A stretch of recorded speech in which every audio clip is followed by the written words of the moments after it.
എൻ്റെ ആദ്യ നോവൽ തിറക്കൊട്ട് ഇന്ന് പ്രകാശിതമാവുകയാണ്.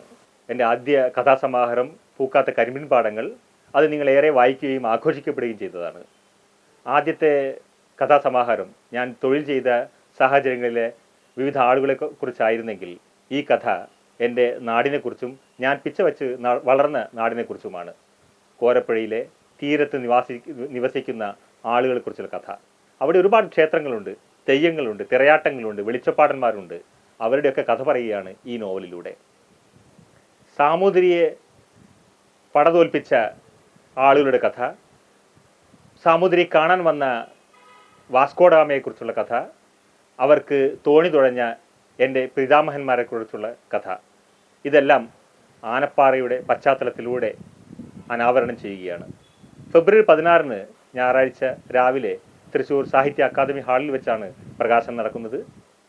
പ്രശസ്ത സാഹിത്യകാരന്മാർ professor S K Vasanthan, N Rajan, Manoj Vengola ഇവരുടെ എല്ലാം സാന്നിധ്യത്തിൽ വെച്ചാണ് തിറക്കൊട്ട് പ്രകാശിതമാവുന്നത്. നിങ്ങളേവരെയും ഞാൻ സ്വാഗതം ചെയ്യുന്നു.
ഓരോ പുസ്തകവും ഒരു യാത്രയും ഒരു പുതിയ അനുഭവവുമാണ്.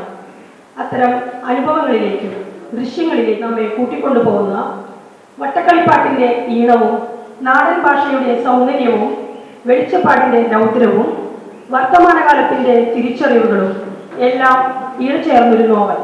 ശ്രീ രമേശൻ പൊയ്ത്താഴത്തിൻ്റെ ആദ്യ നോവലായ തിറക്കൊട്ട് എന്ന പുസ്തകത്തിൻ്റെ പ്രകാശനമാണ് ഇന്നിവിടെ നടക്കുന്നത്. ഈ സന്തോഷത്തിൽ പങ്കുചേരാനായി ഇവിടെ എത്തിച്ചേർന്നിരിക്കുന്ന എല്ലാവർക്കും സ്വാഗതം ആശംസിക്കുന്നതിനായി എഴുത്തുകാരൻ്റെ സഹപ്രവർത്തകനും കലാസ്വാദകനുമായ ശ്രീ തോമസ് മേപ്പുള്ളിയെ സ്നേഹപൂർവ്വം ക്ഷണിക്കുന്നു. ശ്രീ രമേശൻ പൊയ്ത്താഴത്തിന്റെ തിറക്കൊട്ട് എന്ന നോവലിന്റെ പ്രകാശനത്തിനായി ഒത്തുകൂടിയിരിക്കുന്ന ചടങ്ങിൽ ഏവരെയും സ്വാഗതം ആശംസിക്കുക എന്ന കർത്തവ്യത്തിലേക്ക് ഞാൻ കടക്കുകയാണ്. ആദ്യമായി ഈ ചടങ്ങിൽ അധ്യക്ഷത വഹിക്കാനായി എത്തിച്ചേർന്നിട്ടുള്ള ഇന്ന് അഷ്ടവൈദ്യ പാരമ്പര്യത്തിന്റെ പതാകവാഹകരിൽ മുൻപന്തിയിൽ നിൽക്കുന്നവരിൽ പ്രമുഖരും വൈദ്യരത്നം ഗ്രൂപ്പിന്റെ സാരഥിയും സർവോപരി കലാസ്നേഹിയും സാഹിത്യ ആസ്വാദകനുമായ അഷ്ടവൈദ്യൻ ഡോക്ടർ ഇ ടി നീലകണ്ഠൻ മൂസിനെ സാദരം ഈ ചടങ്ങിലേക്ക് സ്വാഗതം ചെയ്യുന്നു.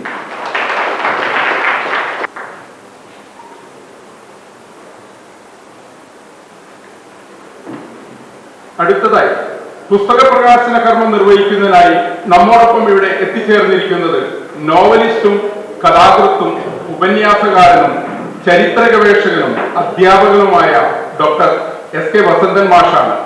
ഏറ്റവും ആദരണീയനായ മാഷിനെ ഈ ചടങ്ങിലേക്ക് ഹാർദവമായി സ്വാഗതം ചെയ്യുന്നു. ഈ പ്രകാശന കർമ്മത്തിന്റെ ഭാഗമായി പുസ്തകം ഏറ്റുവാങ്ങുന്നത് നമ്മുടെയെല്ലാം പ്രിയ കഥാകാരൻ ശ്രീ എൻ രാജനാണ്. അദ്ദേഹത്തെ ഈ ചടങ്ങിലേക്ക് ഏറെ സ്നേഹപൂർവ്വം സ്വാഗതം ചെയ്യുന്നു.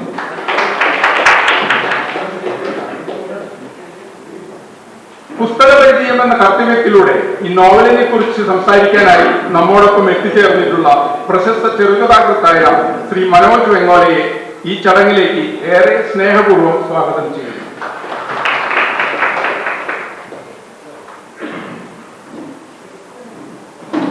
ഈ ചടങ്ങിൽ ആശംസ അർപ്പിക്കാനായി എത്തിച്ചേർന്നിട്ടുള്ള പുരോഗമന കലാസാഹിത്യ സംഘം തലക്കുളത്തൂർ പ്രതിനിധി ശ്രീ അനിൽകുമാർ ഏവിയെ ഹൃദയപൂർവ്വം സ്വാഗതം ചെയ്യുന്നു. ഈ ചടങ്ങിൽ ആശംസ അർപ്പിക്കാനായി എത്തിച്ചേർന്നിട്ടുള്ളത് ബഹുമാനായ Shri K T Shekhar, regional deputy director INPRD Kozhikode. അദ്ദേഹത്തെ ഏറെ സ്നേഹപൂർവ്വം സ്വാഗതം ചെയ്യുന്നു. ഈ ചടങ്ങിൽ ആശംസ അർപ്പിക്കാനായി എത്തിച്ചേർന്നിട്ടുള്ള എഴുത്തുകാരി ശ്രീമതി യശോദ ശ്രീധരനെ സ്നേഹപൂർവ്വം സ്വാഗതം ചെയ്യുന്നു.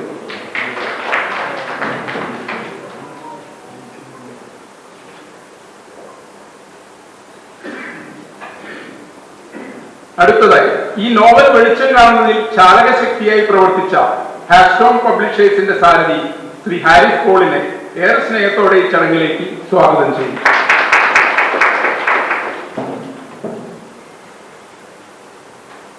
അവസാനമായി ഈ നോവലിന്റെ രചയിതാവും നമ്മുടെയെല്ലാം പ്രിയങ്കരനായ സുഹൃത്തും സഹപ്രവർത്തകനുമായ ശ്രീ രമേശൻ പൊയിൽക്കാലത്തിനെ ഹൃദയപൂർവ്വം ഈ ചടങ്ങിലേക്ക് ഔപചാരികമായി സ്വാഗതം ചെയ്യുന്നു.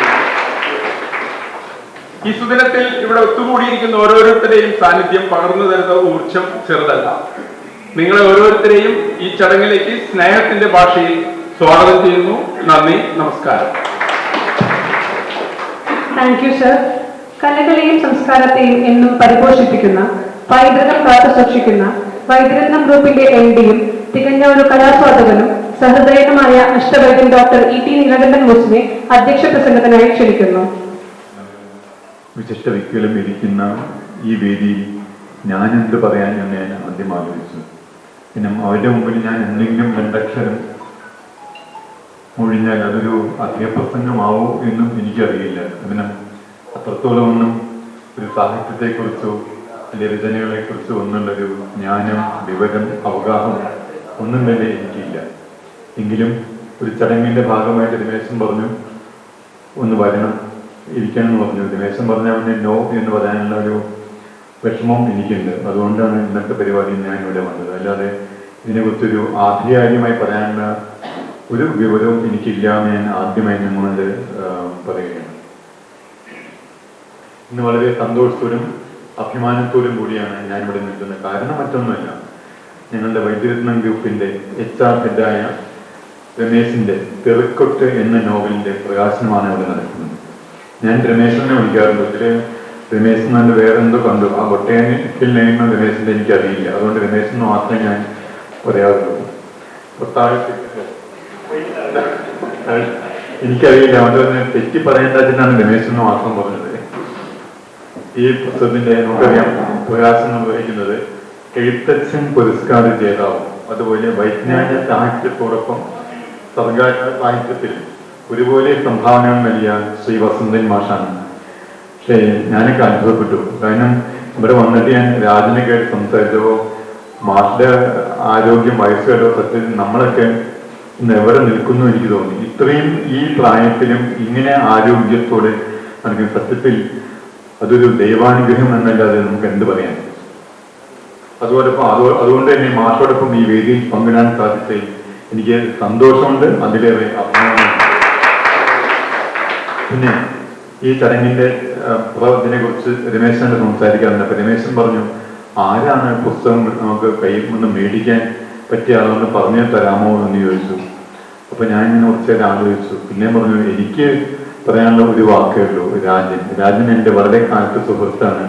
പിന്നെ ഇന്ന് ചെറുകഥകളിലൂടെ നമ്മുടെയൊക്കെ മനസ്സിൽ ഇടം പിടിച്ച ഒരു മാന്യ വ്യക്തി കൂടിയാണ് ശ്രീ രാജൻ. അതുകൊണ്ട് രാജനെ നമുക്ക് ഈ പുസ്തകം മേടിക്കാനായിട്ട് വിളിക്കാം. അപ്പോൾ കൊടുക്കുന്ന കൈയും മേടിക്കുന്ന കൈയും വളരെ അർത്ഥവത്താണ്, വളരെ ഭാഗ്യമുള്ളതാണ് എന്ന് ഞാൻ രമേശന് പറയുകയും ചെയ്തു. വളരെ കാതലുള്ള കഥകൾ എഴുതി വായനക്കാരുടെ പ്രിയപ്പെട്ട എഴുത്തുകാരനെ മാറിയ ഒരു വ്യക്തിയാണ് ശ്രീ രാജൻ. 2023 മികച്ച കഥയ്ക്കുള്ള സാഹിത്യ അക്കാദമി അവാർഡ് നേടിയ രാജന്റെ പുതിയ ആർട്സ് ആൻഡ് സ്പോർട്സ് ക്ലബ് ഇന്ന് നമ്മുടെക്കിടയിൽ വളരെ ഒരു ചർച്ചാ വിഷയമായി മാറിക്കൊണ്ടിരിക്കുകയാണ്. കൂടാതെ വേദിയിലിരിക്കുന്ന ശ്രീ മനോജ് വെങ്ങോല, അനിൽകുമാർ, ശ്രീ ശേഖർ, യശോദ ശ്രീധർ, ഗ്രന്ഥകർത്താവ് ശ്രീ രമേശൻ, സ്വാഗതം പറഞ്ഞ തോമസ്, ശ്രീ ഹാരിസ് പോൾ, സദസ്സിലിരിക്കുന്ന വിശിഷ്ട വ്യക്തികൾ, എല്ലാവർക്കും എൻ്റെ വിനീതമായ നമസ്കാരം.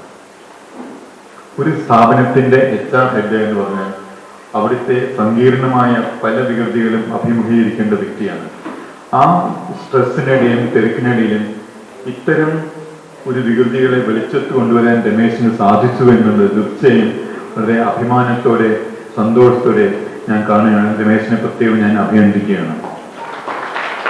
പലപ്പോഴും വളരെ വൈകി ഓഫീസിൽ നിന്ന് പോകുന്ന രമേശൻ, ഒരിക്കൽ ഞാനും ഇതുപോലെ വൈകി ഒരു 8-8:30 ഓഫീസിൽ പോലും താഴ്ത്തിറങ്ങി രമേശിന്റെ മുറി ഇപ്പോൾ രമേശൻ എന്തൊക്കെയോ കുത്തിക്കുറിക്കുന്നുണ്ട്.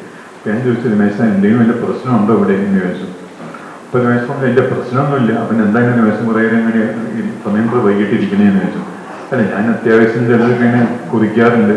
അപ്പം ഞാൻ ചോദിച്ചു, വല്ല നടപടി എടുക്കാൻ വേണ്ടിയുള്ള കുറിക്കലാണോ എന്ന് ചോദിച്ചു. അതല്ല, അത്യാവശ്യം രചനകളും ചില വികൃതികളൊക്കെ എനിക്കുണ്ട് എന്ന് പറഞ്ഞു. അപ്പൊ ഞാൻ കുറെ പേജുകൾ ഇങ്ങനെ പേനോട്ട് എഴുതിയിട്ടുണ്ട്. അപ്പൊ ഞാൻ വെറുതെ ഒരു കൗതുകം കൊണ്ട് മറച്ചു നോക്കി. പക്ഷെ അതിലെ ആ ഭാഷാ ശൈലിയും അതിലെ സന്ദർഭവും എനിക്ക് മുഴുവൻ മനസ്സിലായില്ല. കാരണം ഭാഷ വളരെ വ്യത്യസ്തമായിട്ടുള്ള കണ്ണൂർ കാസർഗോഡുള്ള ഭാഷയൊന്നും തൃശ്ശൂരുകാർക്ക് മനസ്സിലാവില്ല എന്ന് നമുക്ക് എല്ലാവർക്കും അറിയാമല്ലോ. അതുകൊണ്ട് എനിക്ക് മുഴുവൻ വ്യക്തമായില്ല. എങ്കിലും വായിച്ചപ്പോൾ എന്തോ ഒരു വ്യത്യസ്തത അതിൽ ഉണ്ട് എന്ന് എനിക്ക് തോന്നി. ഏതായാലും നല്ലൊരു സന്തോഷം തോന്നിയാണ്. രമേശിന് ഇതിനൊക്കെ സമയം കിട്ടുന്നുണ്ടല്ലോ. അങ്ങനെ അതിലെ താളുകളിലേക്ക് മറച്ചു നോക്കിയപ്പോഴാണ് അതിലെ ഭാഷാ ശൈലിയിലെ വ്യത്യസ്തത എന്നെ വല്ലാതെ ആകർഷിച്ചത്. മുഴുവൻ ഒന്നും അർത്ഥവും സന്ദർഭമൊന്നും മനസ്സിലായില്ല. അപ്പോ അന്ന് കുത്തിക്കുറിച്ച ആ വരികളാണ്, അല്ലെങ്കിൽ ആ ഒരു കഥാസമാഹാരമാണ് ഇന്ന് തിറക്കൂട്ട് എന്ന പേരിൽ ഇവിടെ നമ്മൾ ഒരു പ്രകാശനം ചെയ്യുന്നതെന്ന് പറഞ്ഞ് വളരെ സന്തോഷം തോന്നി. ഇതിനൊക്കെ രമേശിന് എവിടെ സമയം കിട്ടുന്നു. ഒരിക്കൽ പ്രശസ്തനായിട്ടുള്ള സാഹിത്യകാരൻ ശ്രീ മുകുന്ദൻ സാർ അദ്ദേഹം പറഞ്ഞിട്ടുണ്ട്, ഒരാൾ ആദ്യം എഴുതുന്നത് മറ്റൊരാളുടെ കഥയും രണ്ടാമത് എഴുതുന്നത് തന്നെ കുറിച്ചുള്ള കഥയുമാണെന്ന്. അതൊരു പക്ഷെ ശരിയായിരിക്കാം. കാരണം രമേശൻ ആദ്യം എഴുതിയത് പൂക്കാത്ത കരിമ്പിൻ പാടങ്ങൾ എന്നതാണ്. അത് രമേശന്റെ പിന്നിട്ട വഴികളിൽ രമേശൻ കണ്ട മുഖങ്ങളെയും രമേശൻ കണ്ട ഒരു വ്യത്യസ്തമായ സംസ്കാരങ്ങളെയും കുറിച്ചുള്ള ഒരു ആഖ്യാനമായിരുന്നു. ആഖ്യാന ശൈലി തന്നെ നമുക്ക് വളരെ ലളിതമായിരുന്നു. എന്നാൽ ഇപ്പോൾ തന്നെ പ്രകാശൻ തിറക്കോട്ട് രമേശിന്റെ നാട്ടിലെ കോരപ്പുഴ, ഞാൻ ഇപ്പോഴും ആദ്യമായിട്ടാണ് കേൾക്കുന്നത്. എനിക്കറിയില്ല കോരപ്പുഴ എവിടെയാണ്. കോരപ്പുഴയുടെ തീരത്ത് സംഭവിച്ച അല്ലെങ്കിൽ അതിന്റെ പാതയോരങ്ങളിൽ ജീവിക്കുന്ന ജീവജാലങ്ങൾ അല്ലെങ്കിൽ മനുഷ്യരെ കുറിച്ചുള്ള ഒരു കഥാതന്തുവാണ്, അവരുടെ ജീവിത ശൈലിയാണ്. ഒരുപക്ഷെ അതിലൊരു കഥാപാത്രം രമേശനായിരിക്കാം എന്ന് ഞാൻ ഇപ്പോൾ സംശയിക്കുകയാണ്.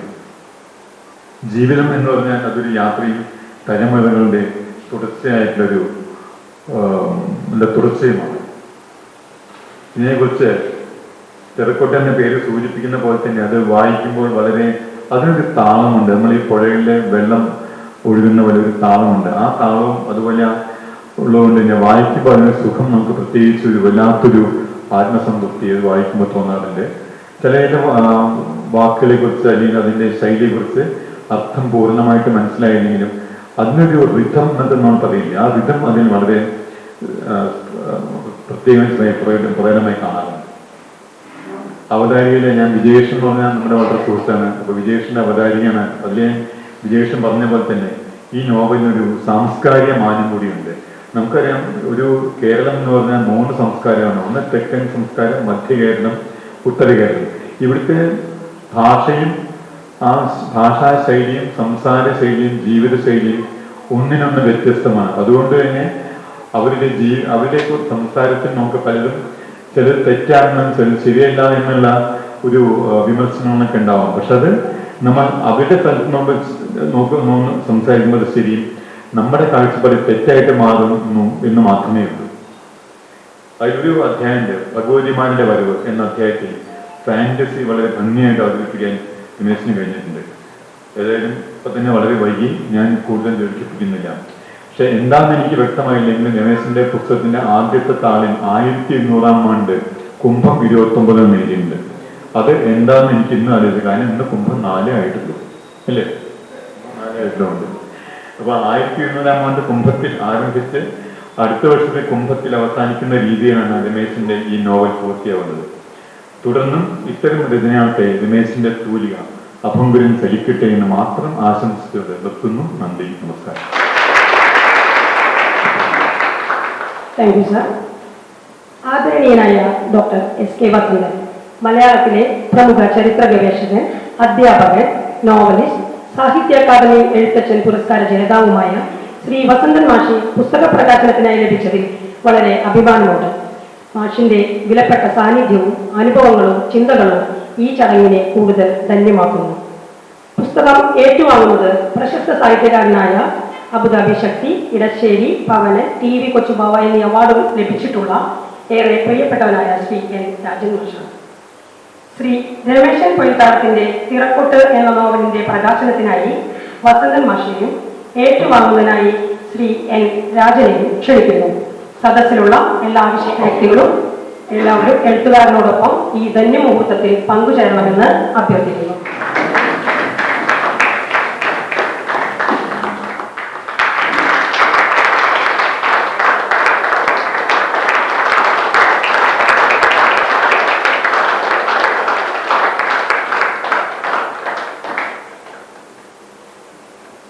ഞാൻ ഒരാഴ്ച മുമ്പ് വായിച്ച് തീർന്നതാണ്. പ്രാദേശിക ചരിത്രത്തെ ആധാരമാക്കിയുള്ള ഇത്തരം പുസ്തകങ്ങൾ കേരളത്തിലെ എല്ലാ വായനക്കാരും ഒരേപോലെ സ്വീകരിക്കും എന്ന് വിശ്വസിക്കാൻ ബുദ്ധിമുട്ടാണ്. കാരണം തെയ്യത്തിൻ്റെയും പിറയുടെയും ഒക്കെയുള്ള ഒരു അന്തരീക്ഷം സ്വാംശീകരിച്ച ആളുകൾക്ക് മാത്രമേ ഈ പുസ്തകത്തിൻ്റെ ഉള്ളിലേക്ക് പൂർണ്ണമായിട്ടും കടന്നു ചെല്ലാൻ പറ്റൂ എന്നുള്ളതാണ് എൻ്റെ ഒരു വായന. എനിക്ക് തെയ്യത്തെപ്പറ്റിയും പിറയെപ്പറ്റിയും അല്പം വായിച്ചറിവും അതിനേക്കാൾ കൂടുതൽ കേട്ടറിവും മാത്രമേ ഉള്ളൂ. ഉത്തര മലബാറിലെ ആരാധനയും കലയും ഒന്നിച്ചു മേടിക്കുന്ന ഈ സമ്പ്രദായത്തെപ്പറ്റി ഡോക്ടർ വിഷ്ണു നമ്പൂതിരി എഴുതിയ കുറേ ലേഖനങ്ങൾ നമുക്കിത് ലഭ്യമാണ്. അതേപോലെ തന്നെ സംസ്കൃത സർവകലാശാലയുടെ പയ്യന്നൂർ കേന്ദ്രത്തിലെ അധ്യാപികയായിരുന്ന ഡോക്ടർ ലിസി മാത്യുവിൻ്റെ ചില ഗവേഷണ പ്രാധാന്യമുള്ള ലേഖനങ്ങൾ പിറയെപ്പറ്റിയും അതിൻ്റെ ചടങ്ങുകളെ പറ്റിയുമൊക്കെ കേട്ടറിവ് മാത്രമേ വായിച്ചറിവ് മാത്രമേ എനിക്കുള്ളൂ. വായിച്ചറിവും കേട്ടറിവും ഒരിക്കലും കണ്ടറിവിന് പകരം ആവില്ല. ഈ കണ്ടറിവ് പോലും അനുഭവിച്ചറിവിന് പകരമാവില്ല. ഇത് അനുഭവിച്ച് അറിഞ്ഞ ഒരാളുടെ ആഖ്യാനമാകുമ്പോൾ അതിലേക്ക് പൂർണ്ണമായി ഉൾക്കൊള്ളാനും എല്ലാ സൂചനകളും മനസ്സിലാക്കാനും ഒരു സാധാരണ വായനക്കാരൻ എന്നുള്ളതിൽ എനിക്ക് ഒരുപാട് ബുദ്ധിമുട്ടുണ്ട്. അത് എഴുത്തുകാരൻ്റെ ന്യൂനതയല്ല, വായനക്കാരൻ്റെ ന്യൂനതയാണ്. ഇപ്പം തെക്കൻ തിരുവിതാംകൂറിലെ സാമൂഹ്യ ജീവിതത്തെ ആസ്പദമാക്കിക്കൊണ്ട് ഇപ്പം തെക്കൻ തിരുവിതാംകൂർ അല്ല പറയേണ്ടത്, മദ്രാസി സംസ്ഥാനത്തിൻ്റെ ഭാഗമായി തീർന്ന അഗസ്തീശ്വരം, കൽക്കുളം, സവാള, വിളവങ്കോട് തുടങ്ങിയ താലൂക്കുകളിലെ നാടാന്മാരുടെ ജീവിതത്തെപ്പറ്റി ഒരു ഫാദർ ജോഷുവ എഴുതിയ കരിപ്പെട്ടി എന്നൊരു നോവലെന്നുള്ള നിലയിൽ അത് നല്ലൊരു കഥ പറഞ്ഞു വെച്ചിട്ടുണ്ട്. പക്ഷെ അവരുടെ ജീവിത പ്രശ്നങ്ങൾ എന്താണ് എന്നുള്ളത് വടക്കേ മലബാറുകാരനോ മറ്റൊരു കാരണവും മനസ്സിലായി എന്ന് വെക്കുക. ഈ പ്രാദേശിക നോവലുകൾക്ക് ഒരു വലിയ പ്രശ്നം അതാണ്. രണ്ടാമത് ഈ നോവൽ വായിക്കുമ്പോൾ എനിക്ക് തോന്നിയ ഒരു ബുദ്ധിമുട്ട്, ഇപ്പോഴുള്ള ഈ നോവലിൻ്റെ ഒരു 4 ഇരട്ടിയെങ്കിലും വലിപ്പത്തിൽ ഈ നോവൽ വന്നെങ്കിൽ മാത്രമേ പൂർണ്ണമായിട്ടും ഒരു 90% അതിൻ്റെ സംവേദനക്ഷമത പൂർണ്ണമാകുന്നു എന്നുള്ളതാണ്. ഈ നോവലിനെ പറ്റി അപഗ്രഥിച്ച് പഠിക്കുന്ന ആളുകൾ, നമ്മളുടെ പ്രശസ്ത നിരൂപകന്മാർ ഒക്കെ തന്നെ ഇംഗ്ലീഷ് നോവലുകളെ പറ്റി ഒരുപാട് നിരൂപണ ഗ്രന്ഥങ്ങൾ, അവർ നോവൽ പറയുന്ന ഒരു പ്രത്യേക കാറ്റഗറി, ഈ സാങ്കേതിക പദം അത്യാവശ്യം ഉപയോഗിക്കേണ്ടി വരും എന്നുള്ളതുകൊണ്ടാണ് ഈ നോവൽ, ഡ്രമാറ്റിക് നോവൽ എന്നൊരു വിഭാഗം നോവലുകളെ പറ്റി പറയും. എഴുത്തുകാരെ പറ്റി പറയുമ്പോൾ ഓതർ ഒന്നീ പ്രൊഡക്ഷൻ എന്ന് ഒരു വാക്കിനെ ഉപയോഗിക്കാറ്. വാക്കുകൾ കേട്ടിട്ട് പരിഭ്രമിക്കേണ്ട കാര്യമില്ല. വളരെ നല്ലതാണ്. ഈ ഡ്രമാറ്റിക് നോവൽ എന്ന് വെച്ച് കഴിഞ്ഞാൽ നോവൽ സംഭവങ്ങളാണ്. ഒരു സംഭവം ഗ്രന്ഥകാരൻ ഉപയോഗിക്കുന്നത് സ്വാഭാവികമായിട്ടും ആ സംഭവത്തിൽ ഉൾപ്പെട്ട ആ സംഭവത്തിൻ്റെ കർത്തൃത്വം ഏറ്റെടുക്കുന്ന 4-5 കഥാപാത്രങ്ങൾ. മറ്റൊരു വിധത്തിൽ പറഞ്ഞാൽ 3-4 കഥാപാത്രങ്ങളുടെ പ്രവൃത്തിയുടെ ഫലമായിട്ടാണ് വായനക്കാരൻ ഒരു സംഭവം മനസ്സിലാക്കുന്നത്. ആ സംഭവം വായനക്കാരൻ മനസ്സിലാക്കുന്നതോടൊപ്പം തന്നെ അതിലേർപ്പെട്ട കഥാപാത്രങ്ങളുടെ സ്വഭാവത്തിന് ഈ സംഭവം കൊണ്ട് മാറ്റം വരുന്നുണ്ട്. ആ കഥാപാത്രങ്ങളുടെ പിന്നീടുള്ള പ്രവർത്തനം ഈ സംഭവത്തിന് മുൻപുള്ള അവരുടെ പ്രവർത്തനം വരെ ആയിരിക്കില്ല, അതിൽ നിന്ന് അല്പം വ്യത്യസ്തമായിട്ടായിരിക്കും. അങ്ങനെ കഥാപാത്രങ്ങൾ നിരന്തരം മാറിക്കൊണ്ടിരിക്കുക, നിരന്തരം വളർന്നുകൊണ്ടിരിക്കുക. കഥാപാത്രങ്ങളുടെ ആനുഷ്ഠികമായ വളർച്ചയ്ക്കനുസരിച്ച് സംഭവങ്ങൾ ക്രമേണ മാറിക്കൊണ്ടിരിക്കുക. അങ്ങനെ വരുന്ന നോവലുകൾക്കാണ് നമ്മൾ ഡ്രമാറ്റിക് നോവൽ എന്ന് പറയുന്നത്. ഈ ഡ്രമാറ്റിക് നോവലിൽ നോവലിസ്റ്റ് പലപ്പോഴും അപ്രത്യക്ഷമായി, അതിൽ മറന്നു നിൽക്കും. ഡ്രാമയിൽ നാടകം കാണുമ്പോൾ നാടകം നിർത്തില്ലല്ലോ, നാടകം ഒരിക്കലും രംഗത്തില്ല, നാടകങ്ങൾക്ക് മറന്നാണ് നിൽക്കുന്നത്. അതേപോലെ തന്നെയാണ് ഡ്രമാറ്റിക് നോവലിൽ. ആ ഡ്രമാറ്റിക് നോവലിലെ എഴുത്തുകാരൻ പലപ്പോഴും പിന്നിൽ ആണ് മാറി നിൽക്കുന്നത്. എഴുത്തുകാരനൊക്കെ അറിയാം, പക്ഷെ അയാൾ അറിയാമെന്ന് പകൽ നമ്മുടെ മുമ്പിലായി വരുന്നേയില്ല. മുമ്പിൻ്റെ നോവലുകൾ നമുക്ക് കൂടുതൽ പരിചിതമായിട്ട് ഉമ്മാച്ചു എന്നുള്ള നോവൽ. ഉമ്മാച്ചു എന്നുള്ള നോവലിലെ ഓരോ കഥാപാത്രവും എന്താണ് ചെയ്യുന്നതെന്നുള്ള ഗ്രൂപ്പിനറിയാം, പക്ഷെ ആ നോവലിൽ ഒരിക്കലും ഗ്രൂപ്പിനെ കാണുന്നില്ല. ഇതിൽ കാണുന്നില്ല. ആദ്യത്തെ പ്രവൃത്തിയിൽ നിന്ന് കഥാപാത്രങ്ങൾ അടുത്ത പ്രവൃത്തിയിലേക്ക് എത്തുമ്പോഴും വളരുന്നു. കഥാപാത്രങ്ങൾ വളർന്നതുകൊണ്ട് അവരുടെ അടുത്ത പ്രവൃത്തി ഭിന്നമായി മാറിയിരുന്നു.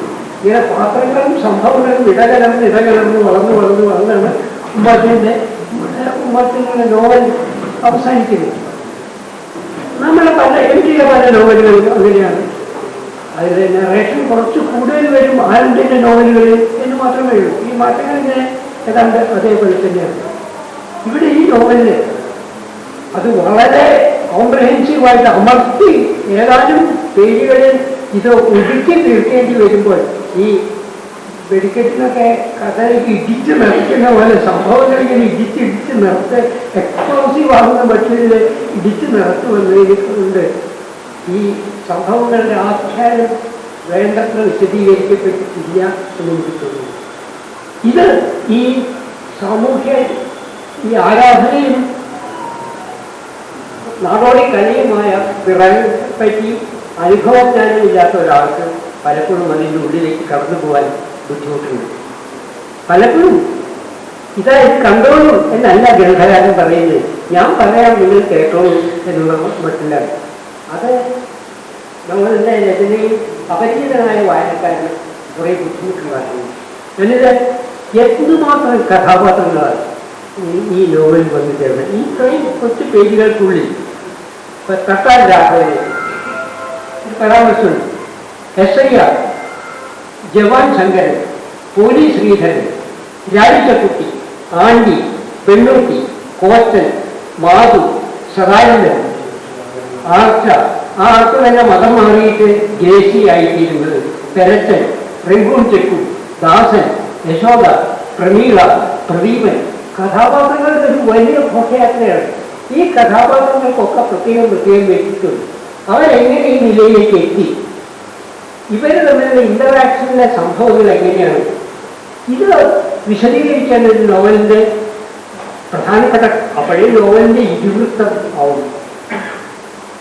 ഇതിനെ പറ്റിയിട്ട് ഇവരെയൊക്കെ പറ്റി ഗ്രന്ഥകാരൻ നമ്മൾ പേര് പറഞ്ഞ് പരിചയപ്പെട്ടു എന്ന്. അതുകൊണ്ട് ഈ സാമൂഹ്യ അന്തരീക്ഷം നിശ്ചയമുള്ള ആൾക്ക് പെട്ടെന്ന് അത്രയും മതിയാവും. പക്ഷെ ഈ സാമൂഹ്യ അന്തരീക്ഷം നിശ്ചയമില്ലാത്ത ആൾക്ക് ബുദ്ധിമുട്ടാണ്.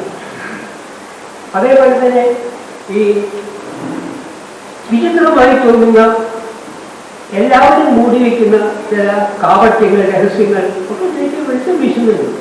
ഇപ്പൊ ഇതില് ഒരു വിവാഹത്തെ പറ്റി പറഞ്ഞില്ലേ, സുന്ദരിയായ പെൺകുട്ടിയെ കാണിച്ചിട്ട് വിവാഹ സമയത്ത് അത്ര സുന്ദരിയല്ലാത്ത മറ്റൊരു സ്ത്രീയെ വിവാഹം കഴിക്കുന്നതിന്റെ കഥയാണ് പറയുന്നത്. അത് ഗ്രന്ഥകാരൻ നമ്മൾ പറഞ്ഞുതരും ചെയ്യുന്നു, നമ്മളെ കാണിച്ചു തരില്ല ചെയ്യുന്നു. അങ്ങനെ വരുമ്പോൾ ഈ വല്ലാതെ ചുരുങ്ങിപ്പോകുന്നു പല അഭാവങ്ങളും എന്നുള്ളതാണ് എനിക്ക് വായിച്ചപ്പോൾ തോന്നിയത്.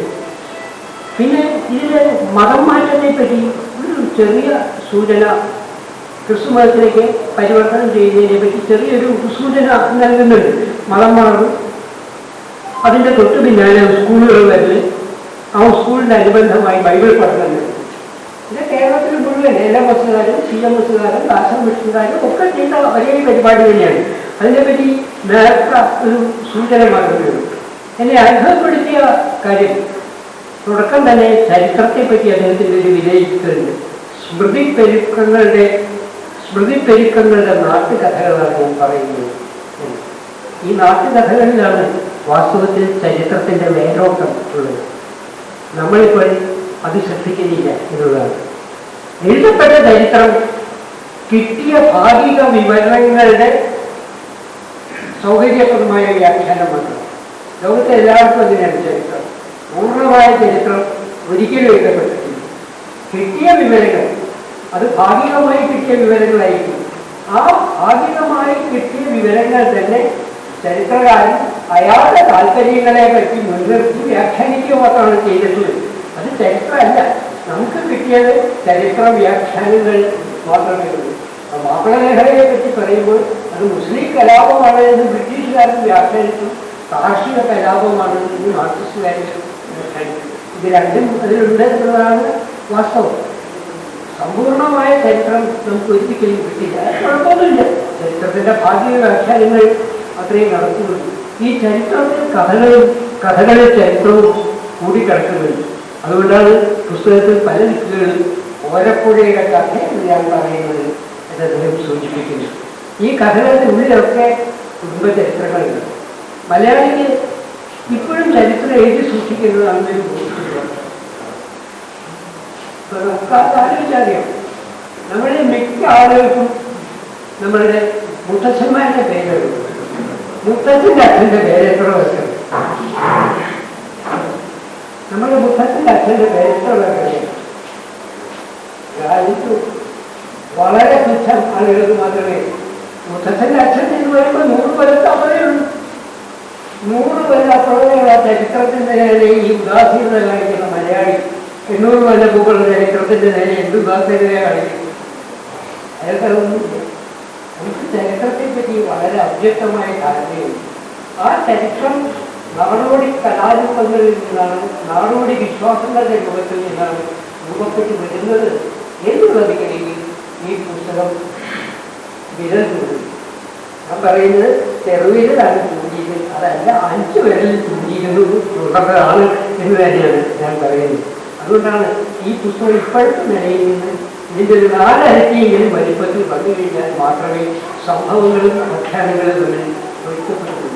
ഈ ഓർഡർ ഒന്നിനെപ്പെട്ട ആയിട്ടുള്ള ഓർഡറെ ഇതിലേക്ക് മാറ്റി നിർത്തിയിട്ട് ഡ്രമാറ്റിക്കായിട്ട് ഈ കഥകളെ മുമ്പോട്ട് കൊണ്ടുപോയാൽ ഇതിൻ്റെ റീഡബിലിറ്റി എല്ലാ രീതിയിലുള്ള ആളുകൾക്ക് കൂടുതൽ ആയിത്തീരും എന്നെനിക്ക് തോന്നുന്നു.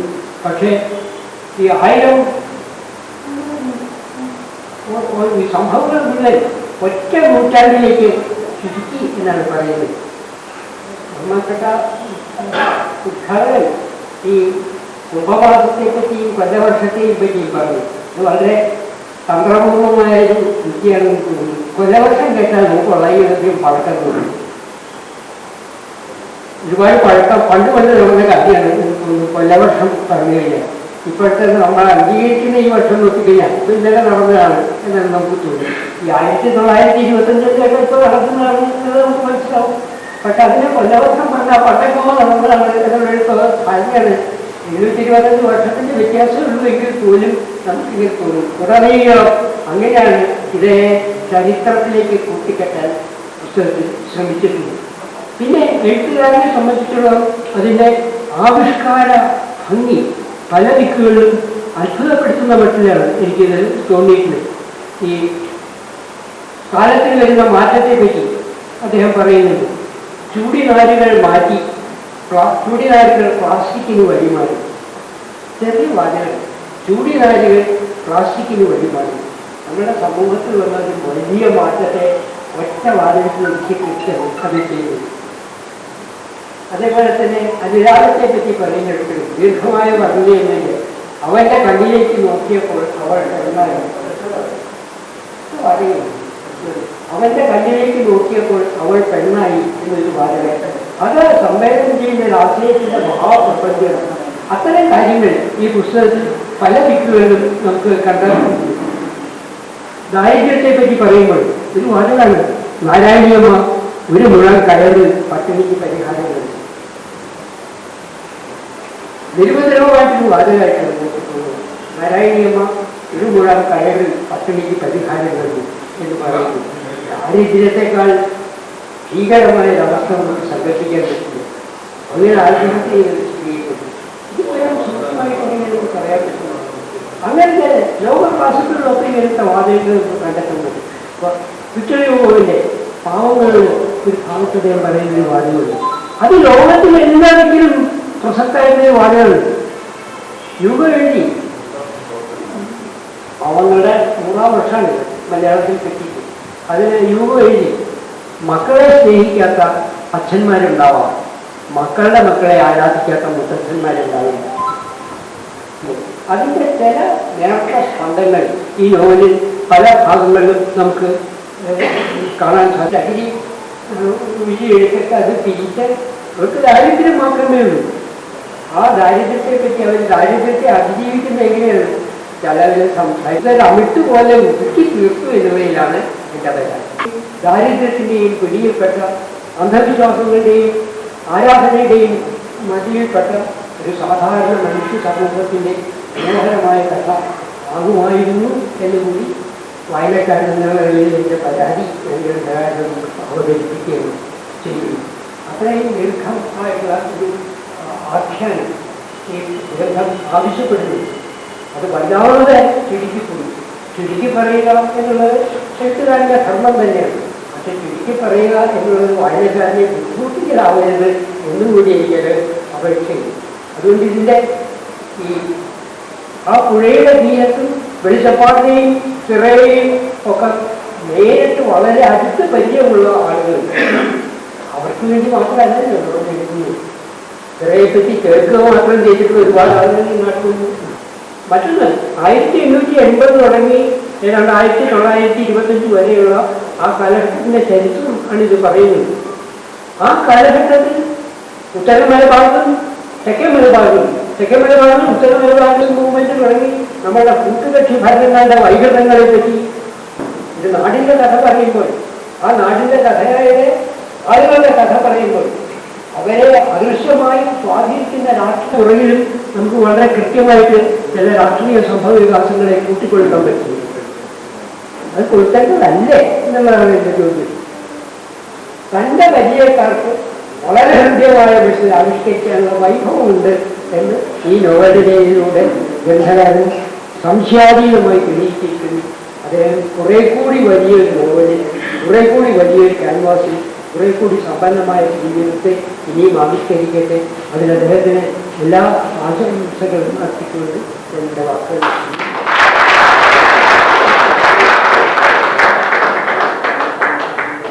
പ്രിയപ്പെട്ടവരെ,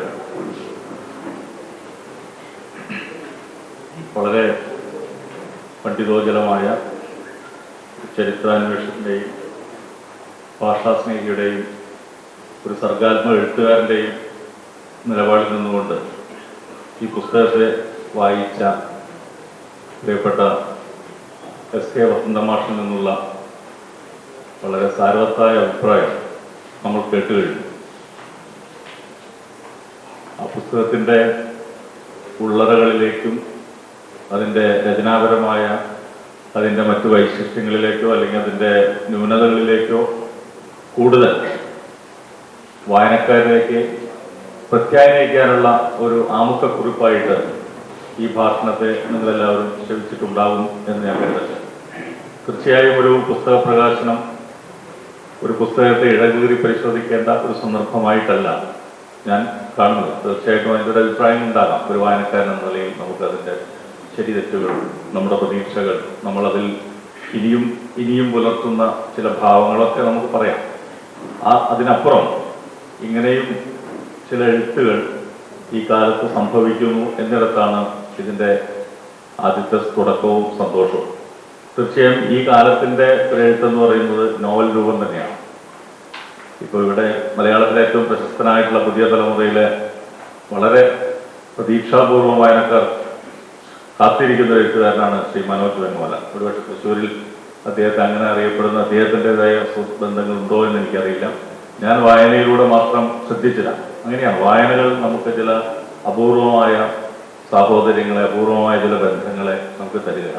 ഞങ്ങൾ ആദ്യമായിട്ടാണ് ഇന്ന് കാണുന്നത്. മനോജ് എന്ന് പറയുന്ന എഴുത്തുകാരനിലേക്ക് ഞാൻ കൂടുതൽ ഈ സന്ദർഭത്തിൽ പ്രവേശിക്കുന്നത് ശരിയല്ല. പക്ഷെ അത്തരത്തിലുള്ള എഴുത്തുകൾ ഇവിടെ സംഭവിക്കുന്നുണ്ട്. അതോടൊപ്പം തന്നെയാണ് നമ്മൾ തിരക്കൊട്ട് എന്ന് പറയുന്ന ഈ പുസ്തകത്തിന്റെ പ്രകാശനം. ഏതൊരു പുസ്തകത്തിന്റെ ഞാൻ തുടക്കം പറഞ്ഞൊരു പ്രകാശനം ഇങ്ങനെ ചില എഴുതാൻ, ഇങ്ങനെയും ചിലത് പറയാൻ, ഇങ്ങനെ ഇവിടെ ഒരാൾ ഉണ്ട് എന്ന ഒരു വിളിച്ചറിയിപ്പാണ് ഏതൊരു പ്രകാശന കർമ്മവും. ആ നിലയിൽ ഇന്നത്തെ ദിവസം വളരെ സാർത്ഥകമാണ്. ഞാൻ നേരത്തെ പറഞ്ഞ മാതിരി വസന്തമാഷ് അതിന്റെ പ്രകാശനം ചെയ്യുന്നു. വളരെ വലിയ തിരക്കുകളുള്ള വ്യത്യസ്തമായിട്ടുള്ള വ്യവസായങ്ങളും ചികിത്സയുമായിട്ട് വ്യാപരിക്കുന്ന പ്രിയപ്പെട്ട, ഞാൻ ഉണ്ണിമൂസ് എന്ന് വിളിക്കുന്ന നിങ്ങളുടെ എല്ലാം പ്രിയപ്പെട്ട വി ടി നീലകണ്ഠൻ മൂസ് അധ്യക്ഷനാകുന്നു. ഇതിന്റെ പ്രകാശനം ഈ ചടങ്ങിൽ പുസ്തകം സ്വീകരിക്കണമെന്ന് പറഞ്ഞുകൊണ്ട് ശ്രീ രമേശൻ എന്നെ വിളിച്ചപ്പോൾ ഉണ്ണിമൂസ് എന്ന് പറയുമ്പോൾ ഞാൻ പറഞ്ഞു മുഴുവൻ പറയണ്ടെന്ന് പറഞ്ഞു. മുഴുവൻ ആ പേര് പറയണ്ട, പകുതി പേരിൽ തന്നെ ഞാൻ ഇവിടെ ഉണ്ടാകും. അതാണ് ആ ബന്ധങ്ങൾ. അതൊരു ശാഠ്യമാണ്. സ്നേഹത്തിന് ചില അർത്ഥങ്ങളുണ്ട്, ശാഠ്യങ്ങളെന്നുണ്ട്, നിർബന്ധങ്ങളെന്നുണ്ട്, സാഹോദര്യം എന്നുണ്ട്. അങ്ങനെയുള്ള ചില സന്ദർഭമാണ്. ആ അർത്ഥത്തിൽ അതൊരു തികച്ചും ഗ്രഹാന്തരീക്ഷമായിട്ടുള്ള വളരെ സൗഹാർദ്ദപരമായിട്ടുള്ള വൈദ്യരത്നം കുടുംബത്തിന്റെയും രമേശന്റെ കുടുംബത്തിന്റെയും സുഹൃത്തുക്കളുടെയൊക്കെ ഈ സദസ്സിൽ നിന്നുകൊണ്ട് ഈ പുസ്തകം ഏറ്റുവാങ്ങാൻ കഴിഞ്ഞത് ജീവിതത്തിലെ വളരെ വല്ലപ്പോഴും സംഭവിക്കുന്ന അപൂർവമായിട്ടുള്ള സന്തോഷങ്ങളിൽ ഒന്നായി ഞാൻ കാണുകയാണ്. ആ സന്തോഷം ഞാൻ നിങ്ങളുമായിട്ട് പങ്കുവയ്ക്കുന്നു. പുസ്തകത്തിന്റെ തുടക്കത്തിൽ ഇതിന്റെ ഒരു ആമുഖമായിട്ട് എൻ്റെ പ്രിയപ്പെട്ട നേരത്തെ ഉണ്ണിമൂസ് പറഞ്ഞ പോലെ വിജയകൃഷ്ണൻ, എൻ പി വിജയകൃഷ്ണൻ പറഞ്ഞിട്ടുണ്ട്. ഈ പുസ്തകത്തെ കൃത്യമായിട്ട് അദ്ദേഹം വായിച്ച് അതിന്റെ ചില ശകലങ്ങൾ അദ്ദേഹം നമുക്ക് വേണ്ടി പറയുന്നുണ്ട്. ഞാനതിലേക്ക് പോകുന്നില്ല. എന്തായാലും കാലവും ചരിത്രവും മിത്തുകളും യാഥാർത്ഥ്യവും ഓർമ്മകളും കെട്ടുകഥകളും പഴംപുരാണങ്ങളും പുരാവൃത്തങ്ങളും ജീവിതവും സ്വപ്നങ്ങളും അങ്ങനെ എക്കാലത്തെയും മനുഷ്യ ജീവിതത്തിന്റെ അടലുകളിൽ നമുക്ക് തൊട്ടാലും മാറിയും നോക്കിയാലും കാണാൻ കഴിയുന്ന എല്ലാ സ്പന്ദനങ്ങളും ഈ നോവലിൽ ഉൾക്കൊള്ളിക്കാൻ രമേശൻ ശ്രമിച്ചിട്ടുണ്ട്. ഒരു ദേശത്തെ എഴുതുക എന്ന് തന്നെയാണ് പുതിയ കാലത്തിന്റെ എഴുത്തെന്ന് എനിക്ക് തോന്നുന്നു. പുതിയ വന്നുകൊണ്ടിരിക്കുന്ന നോവലുകൾ, നമ്മുടെ പിന്നാമ്പുറങ്ങളുടെ നോവൽ ചരിത്രത്തിലൊക്കെ ദേശത്തെ എങ്ങനെ അടയാളപ്പെടുത്താം. ആ ദേശം എന്ന് പറയുന്ന കാലത്തെ ഒരു കാലം വരുന്നുണ്ട്, ഒരുപാട് കാലങ്ങൾ വരുന്നുണ്ട്. ചിലപ്പോൾ അത് വളരെ പിന്നോട്ട് പോകുന്നുണ്ട്, നൂറ്റാണ്ടുകൾ മുന്നോട്ടും പിന്നോട്ടും സഞ്ചരിക്കുന്നുണ്ട്. അതിനിടയിൽ മാറി വരുന്ന മനുഷ്യ ജീവിതങ്ങളുണ്ട്, സാമൂഹ്യ സാഹചര്യങ്ങളുണ്ട്, സാംസ്കാരിക ഇതൊക്കെ ഉണ്ടാകും ഒറ്റ വാക്കിൽ പറയുമ്പോൾ. പക്ഷെ ദേശത്തെ അടയാളപ്പെടുത്തുക വഴി ഒരു പക്ഷേ മറഞ്ഞുപോയ, രമേശനിൽ ആഗ്രഹിച്ച തരത്തിൽ മറഞ്ഞു പോകുന്ന, പറയപ്പെടാത്ത, അരികുവൽക്കരിക്കപ്പെടുന്ന ചില ജീവിത കാഴ്ചകൾ, അതിൻ്റെ ചരിത്രം, അതിൻ്റെ തുടർച്ചകൾ എവിടെയാണ് ഇത്തരത്തിലുള്ള അന്വേഷണങ്ങളാണ്. നേരത്തെ വസന്തമാഷ് പറഞ്ഞു, തിറയാകട്ടെ, തെയ്യമാകട്ടെ, വടക്കേ മലബാറിലെ ഇത്തരത്തിലുള്ള അനുഷ്ഠാന കലാരൂപങ്ങൾ, നമ്മുടെ മധ്യ കേരളത്തിലെ വെളിച്ചപ്പാട്, പറയെഴുന്നള്ളിപ്പ് തുടങ്ങിയിട്ടുള്ള രൂപങ്ങൾ, കുറച്ച് തിരുവിതാംകൂർ പോയാൽ അതിൻ്റെ മറ്റു തരത്തിലുള്ള അങ്ങനെ പല രൂപങ്ങളുണ്ട് പ്രാദേശികമായിട്ട്. പക്ഷെ ഇതിൻ്റെയൊക്കെ അടിസ്ഥാനം നമുക്ക് നോക്കുമ്പോൾ വളരെ വളരെ രസകരമാണ്. ഇവിടെ തന്നെ ഈ ദേവിമാരുടെ എഴുന്നള്ളത്തുന്നതായി 3-ാമത്തെ അധ്യായത്തെ പറ്റി വിജയകൃഷ്ണൻ പറയുന്നുണ്ട്. ഏറ്റവും മനോഹരമായിട്ടുള്ള ഫാന്റസിയും അതേസമയം യാഥാർത്ഥ്യമേത്, സങ്കല്പമേത്, ഭാവനയേതെന്ന് തിരിച്ചറിയാനാവാത്ത വിധം കയ്യൊതുക്കത്തോടുകൂടി 2 ഭഗവതിമാരെ തൻ്റെ ഈ നാട്ടുമ്പുറത്തേക്ക്, കോരപ്പുഴയുടെ തീരത്തേക്ക് കൊണ്ടുവരുന്നൊരു സന്ദർഭം. ഒരു രാത്രിയിൽ അശരീരി പോലെ കേൾക്കുന്ന ഒരു കൂക്കുവിളിയും അങ്ങനെ കടന്നുപോണി എടുത്തു പോകുന്ന ഈ വഞ്ചിക്കാരനും തിരിച്ച് പുഴയെറിഞ്ഞുകൊണ്ട്, ഇത് വളരെ വിലോഭനീയമായ ഒരു ദൃശ്യമാണ്. ഈ എഴുത്തുകാരന്റെ കൃത്യമായ ഒരു ഉരക്കല്ലാണ് തോന്നുന്നത് ഈ 3-ാമത്തെ അധ്യായം. ഇപ്പൊ നമ്മൾ ഇന്ദിരയെ പറ്റിയൊക്കെ പറയുമ്പോൾ 18-ാമത്തെ അധ്യായം എന്ന് പറഞ്ഞാൽ പോലെ ഇതിലെ 3-ാമത്തെ അധ്യായം രമേശൻ എന്ന് പറയുന്ന എഴുത്തുകാരനെ കൂടുതൽ പ്രതീക്ഷ തരുന്നുണ്ട്. കാരണം ഭാവനയെയും ഫാന്റസിയെയും യാഥാർത്ഥ്യത്തെയും തന്മയിപ്പിക്കാനുള്ള ക്രിയാത്മകമായ രാസവിദ്യ, അതിന്റെ ഉള്ളടക്കം, കയ്യൊതുക്കം, ശില്പഭംഗി, മികവ് എന്നൊക്കെയുള്ള സാങ്കേതികമായ വാക്കുകളൊക്കെ അതിൽ ചേർക്കാം. ആ തലത്തിൽ ഈ നോവൽ ഏറ്റവും ഉജ്ജ്വലിച്ചു നിൽക്കുന്ന പല അധ്യായങ്ങളും ഉണ്ടാകുമെന്ന് നമ്മൾ പ്രതീക്ഷിക്കും. പക്ഷെ ആ പ്രതീക്ഷയ്ക്കൊക്കെ നേരത്തെ വസന്തമാഷ് പറഞ്ഞു, ഒരിക്കലും കഥാപാത്രങ്ങളുടെ സ്വാഭാവികമായ വികാസങ്ങൾ, അവരുടെ വളർച്ച, അവരുടെ ജീവിതം, അവരുടെ സംഭാഷണം, അതിലൂടെ പടിപടിയായിട്ട് ക്രമാനുഗതമായിട്ടോ അല്ലാതെയോ വിച്ഛേദം നടത്തിയോ വികസിക്കേണ്ട കഥയെ പലപ്പോഴും നരേഷൻ നേരിട്ട് വന്ന് ഇടപെട്ട് പറയുമ്പോൾ ഇത്ര പറഞ്ഞാൽ മതിയോ എന്ന് പറയുന്ന ഒരു അപൂർണത പല അധ്യായങ്ങളിൽ നിന്നും അതിന്റെ ചുരുക്കമുണ്ട്. വിജയകൃഷ്ണൻ തന്നെ പറയുന്നത് ഓരോ അധ്യായവും ഓരോ കഥ പോലെ തന്നെയാണ്. ഒരു കഥയിൽ തുടങ്ങി ആ കഥയിൽ അവസാനിക്കുന്നു, മറ്റൊരു അധ്യായം മറ്റൊരു കഥയിൽ തുടങ്ങി മറ്റൊരു കഥയിൽ അവസാനം. ആ നിലയ്ക്കുള്ള പല കഥകളുടെ ഒരു കോമ്പിനേഷൻ ആയിട്ടാണ് പലപ്പോഴും ഈ നോവൽ നിൽക്കുന്നത്. പലപ്പോഴും അങ്ങനെയല്ല ഒരു പക്ഷേ വായനക്കാരൻ നോവലിൽ ആഗ്രഹിക്കുക. അതിന്റെ പല വിഭാഗം ചെയ്യുന്ന തലങ്ങളിൽ പല കഥാപാത്രങ്ങൾ, പല സംഭവങ്ങൾ, പല കാലങ്ങൾ, ഈ അനുഭവങ്ങളിലൂടെ കഥ പറയുക. ഏറ്റവും ചുരുക്കി പറഞ്ഞ അനുഭവങ്ങളിലൂടെ ഒരു കഥാപാത്രത്തിന്റെ അനുഭവമായിട്ട് വേദന തോന്നുക, സങ്കടം തോന്നുക, അല്ലാതെ അയാളോട് കരച്ചു എന്ന് നമ്മൾ നേരിട്ട് പറഞ്ഞാൽ ഒരുപക്ഷെ വായനക്കാരിൽ കരച്ചിലുണ്ടാകണമെന്നില്ല. മറ്റൊന്ന്, ഒരു ഭാവത്തെ അല്ലെങ്കിൽ ഒരു സന്ദർഭത്തെ എത്ര യാഥാർത്ഥ്യത്തോടു കൂടിയാണ് രമേശൻ എഴുതുന്നത്. പുഴയെ പറ്റിയാണ്, കോരപ്പുഴയാണ്. പലപ്പോഴും അതിൽ ഓരുമണം, ആ പുഴയുടെ അരികളിലൊക്കെ ജീവിച്ചവർക്കറിയാം, അതിന്റെ ചളിയും ചവർപ്പും പൂക്കളുടെ വാസനയും ചത്ത മീനുകളുടെ വാസനയും ഒക്കെ കൂടിക്കൊഴിഞ്ഞു വരുന്ന സമ്മിശ്രമായിട്ടുള്ള കാറ്റ് കൊണ്ടുവരുന്ന ഒരു മണമുണ്ട് പുഴയുടെ വാസന. അതെപ്പോഴും സുഗന്ധപൂരിതമാകണമെന്നില്ല. അത് മുല്ലപ്പൂ പോലെ തന്നെ ചിലപ്പോൾ ചേരപ്പൂക്കളുടെ മണമുണ്ട്. അതിന്റെ വൈരുദ്ധ്യമാണ്. കയറ് തന്നെ ഊഞ്ഞാലും കൊലക്കയറുമാകുന്ന പോലെ ഒരു വൈരുദ്ധ്യമാകും. കയറ് തന്നെയാണ് ഊഞ്ഞാലാകുന്നതും കൊലക്കയറാകുന്നതും. അത് തന്നെയാണ് മുല്ലപ്പൂക്കളും ചീഞ്ഞു നാറുന്ന മറ്റു പൂക്കളും. ഈ ഒരു വൈരുദ്ധ്യത്തെ വളരെ ഒരൊറ്റ വരികൾ മാത്രം വായിക്കുകയാണ് ഞാനിവിടെ ഒരു കമ്മ്യൂണിക്കേഷന് വേണ്ടി. ഇതൊന്നും അറിയാതെ എന്നത്തെയും പോലെ കോരപ്പുഴയുടെ ജീവിതമാണ്. കോരപ്പുഴയുടെ തെക്കും വടക്കും പല ദിശകളിലും കാലങ്ങളായിട്ട് തുഴഞ്ഞുകൊണ്ടിരിക്കുന്ന, എന്നും യാത്ര ചെയ്യുന്ന ആ യാത്രകളിൽ ഒരുപക്ഷെ പരാശരമുനിയിലേക്ക് പോകുന്നുണ്ട്, ചരിത്രത്തിന്റെ അങ്ങേ അളവുകളിലേക്ക് പോകുന്നുണ്ട്, ഡച്ചുകാർ വരുന്നുണ്ട്, വെള്ളക്കാർ വരുന്നുണ്ട്, അല്ലെങ്കിൽ പറങ്കികൾ വരുന്നുണ്ട്, വാസ്കോഡിഗാമ വരുന്നുണ്ട്. അങ്ങനെ പല തലമുറകളായിട്ട് മുത്തച്ഛനും മുതുമുത്തച്ഛനും മുത്തച്ഛന്റെ മുത്തച്ഛനും ഒക്കെ തുറഞ്ഞുപോയ അതേ പുഴ, അതേ കൈത്തോടുകൾ അവിടെ. അപ്പോൾ ഇത് ജീവിതം ഉള്ളിടത്താണ്, പച്ചപ്പുള്ളിടത്താണ് മനുഷ്യ ജീവിതം ഒന്ന് പഠിക്കുന്നതും അനുബന്ധമായിട്ട് സംസ്കാരം ഉണ്ടാകുന്നതും. ആ സംസ്കാരത്തിന് അനുബന്ധമായിട്ടാണ് മറ്റു തരത്തിലുള്ള കലാരൂപങ്ങൾ, ക്രിയകൾ, പാട്ടുകൾ, സംഗീതം, ഭാവന, സാഹിത്യം ഇതൊക്കെ ഉണ്ടാകുന്നത്. നോക്കൂ, ഇതൊന്നും പറയാ വേലിയറ്റ പുഴയ്ക്ക് കുറുകെ ഒഴുകിയ കണ്ടാടി വലകളിലേക്ക് കോരമീനുകളെ ഒഴുക്കിക്കൊടുത്തു. മീൻ വലക്കാരന്റെ പ്രാർത്ഥന നിറവേറ്റി. കരയിലൂടെ ഏറുവലയെറിയുന്ന കണാരൻ മീൻ കുട്ട നിറയെ കിട്ടിയ കോരമീനുകളെ കൊണ്ട് കുടുംബം പോറ്റി. കണ്ടൽക്കാടുകളിൽ തങ്ങി നിന്ന തേങ്ങകളെ കോരപ്പുഴ ഇടത്തോട്ടിൽ നിന്ന് അത്തോട്ടിലേക്ക് വേലിയേറ്റിറക്കങ്ങളിൽ അമ്മാനമാട്ടി. ഇങ്ങനെ ഒരു തരം കൽപ്പന ഭാഷയുടെ, അല്ലെങ്കിൽ ഒരു തരം വെളിച്ചപ്പെടുന്ന ഭാഷയുടെ, അല്ലെങ്കിൽ ഒരു ദൈവമായിട്ട് മനുഷ്യ ദൈവമായിട്ട് പുനരവതരിപ്പിക്കുമ്പോൾ വരുന്ന മന്ത്രഭാഷണത്തിന്റെ ഒരു അലൗകിക തലത്തിലാണ് ഈ നോവൽ മുഴുവൻ എഴുതപ്പെട്ടിരിക്കുന്നത്. ഭാഷയുടെ അതാണ് നേരത്തെ ഉണ്ണിമുസഫ് പറഞ്ഞു. ഈ ഭാഷ എപ്പോഴും വെളിച്ചപ്പാടിന്റെ അരുളപ്പാട് പോലെയാണ്, കൽപ്പന പോലെയാണ്. അത് മുഴുവൻ വ്യക്തമാക്കുന്നില്ല. കൽപ്പന മുഴുവൻ വ്യക്തമാക്കിയത് മനുഷ്യഭാഷയാവും. പകുതി പിടിച്ച് പകുതി ചിലപ്പുകൾക്കിടയിൽ കേൾക്കുന്ന ഏതോ അരൂപിയായിട്ടുള്ള ഏതോ അശ്രാന്തമായിട്ടുള്ള ഭാഷയിൽ നിന്നാണ് നമ്മൾ വെളിച്ചപ്പാടുകളുടെ ഭാഷ അല്ലെങ്കിൽ കൽപ്പനകൾ തിറയും തെയ്യത്തിന്റെ മുമ്പിൽ അത് ദൈവത്തിന്റെ ഒരു പ്രതിപുരുഷനായിട്ട് മാറുന്നപ്പോഴാണ്, അല്ലെങ്കിൽ അവൻ മനുഷ്യനാണ്. അപ്പോൾ അങ്ങനെ ഞണ്ടുകളെ മാളങ്ങളിൽ നിന്ന് പുറത്തേക്ക് വിളിച്ച് ഒരു വെള്ളം കോരിയൊഴിച്ച് പുളകം കൊള്ളിച്ചു. ഈ ഒരു വെള്ളം തുടർച്ചയായിട്ട് ആവർത്തിക്കപ്പെടുന്ന ഒരു വാക്കാണ് ഈ നോവൽ. കടുംപച്ച ഇലകളെ കമ്മട്ടിച്ചെടിയിൽ ഇളം പച്ച നിറമുള്ള കമ്മട്ടി കായകൾ കാറ്റിൽ തൂങ്ങിയാണ്. അപ്പൊ പുഴയുടെ ജീവിതത്തെ നമുക്ക് ഇങ്ങനെ കാട്ടിത്തരുന്നുണ്ട്, വളരെ ദൃശ്യാത്മകമായിട്ട് വരികൾ കാട്ടിത്തരുന്നുണ്ട്. രാത്രിയിൽ തലയൊഴുകുന്ന കോരപ്പുഴ, അത് ആ ആവർത്തി പുഴയുടെ ഭംഗി മാത്രമല്ല, പുഴയെ അസമയത്തിലും പ്രഭാതത്തിലും കാണുന്ന പുഴയല്ല രാത്രിയിലെ പുഴ. രാത്രി അത് ചിലപ്പോ അജ്ഞാതായുള്ള ശവങ്ങളെ, തലകളെ തന്നെ ഒഴുക്കിക്കൊണ്ട് നടക്കുന്ന മറ്റൊരു പ്രേതവാഹിനിയാണ്. അപ്പോൾ രാത്രിയിൽ തലയൊഴുകുന്ന കോരപ്പുഴയിലെ കാഴ്ചകൾ കണ്ട് വഴിതെറ്റിയ യാത്രക്കാർ പിന്നീട് പേടി മാറ്റാൻ പുഴക്കടവ് അമ്പലത്തിൽ നേർച്ചകൾ നടന്നു. ഉദയസൂര്യന്റെ ഊർജ്ജവും അസ്തമയ സൂര്യന്റെ പെഞ്ചായും ഇത്തരത്തിൽ വളരെ കാൽപ്പനികമായ ഒരു ഭാഷ എന്ന തരത്തിൽ തന്നെ ഒരു പുഴയുടെ സംസ്കാരത്തിൽ നിന്ന്, അതിന്റെ ജീവിതത്തിൽ നിന്ന് ആ പ്രദേശത്തെ ചരിത്രത്തിന്റെ അല്ലെങ്കിൽ മിത്തുകളുടെ, പഴയ കഥകളുടെ, കേട്ടറിവുകളുടെ ആഖ്യാനമായിട്ട് ഈ കഥാരൂപം മാറുന്നുണ്ടെങ്കിലും ഇതിലെ മുഖ്യ കഥാപാത്രം പുഷ്പരാജൻ പുതിയ കാലത്തിന്റെ പ്രതിനിധി കൂടിയാണ്. അയാൾ പഠിച്ചവനാണ്, പരീക്ഷകളിൽ തോറ്റവനാണ്, തോൽക്കപ്പെട്ട് ജീവിതത്തിൽ നിന്ന് പലായനം ചെയ്യപ്പെട്ടവനാണ്. ഈ പലായനത്തിന്റെ ഒരു ആസക്തി ഈ നോവലിൽ എല്ലാ അധ്യായത്തിലുണ്ട്.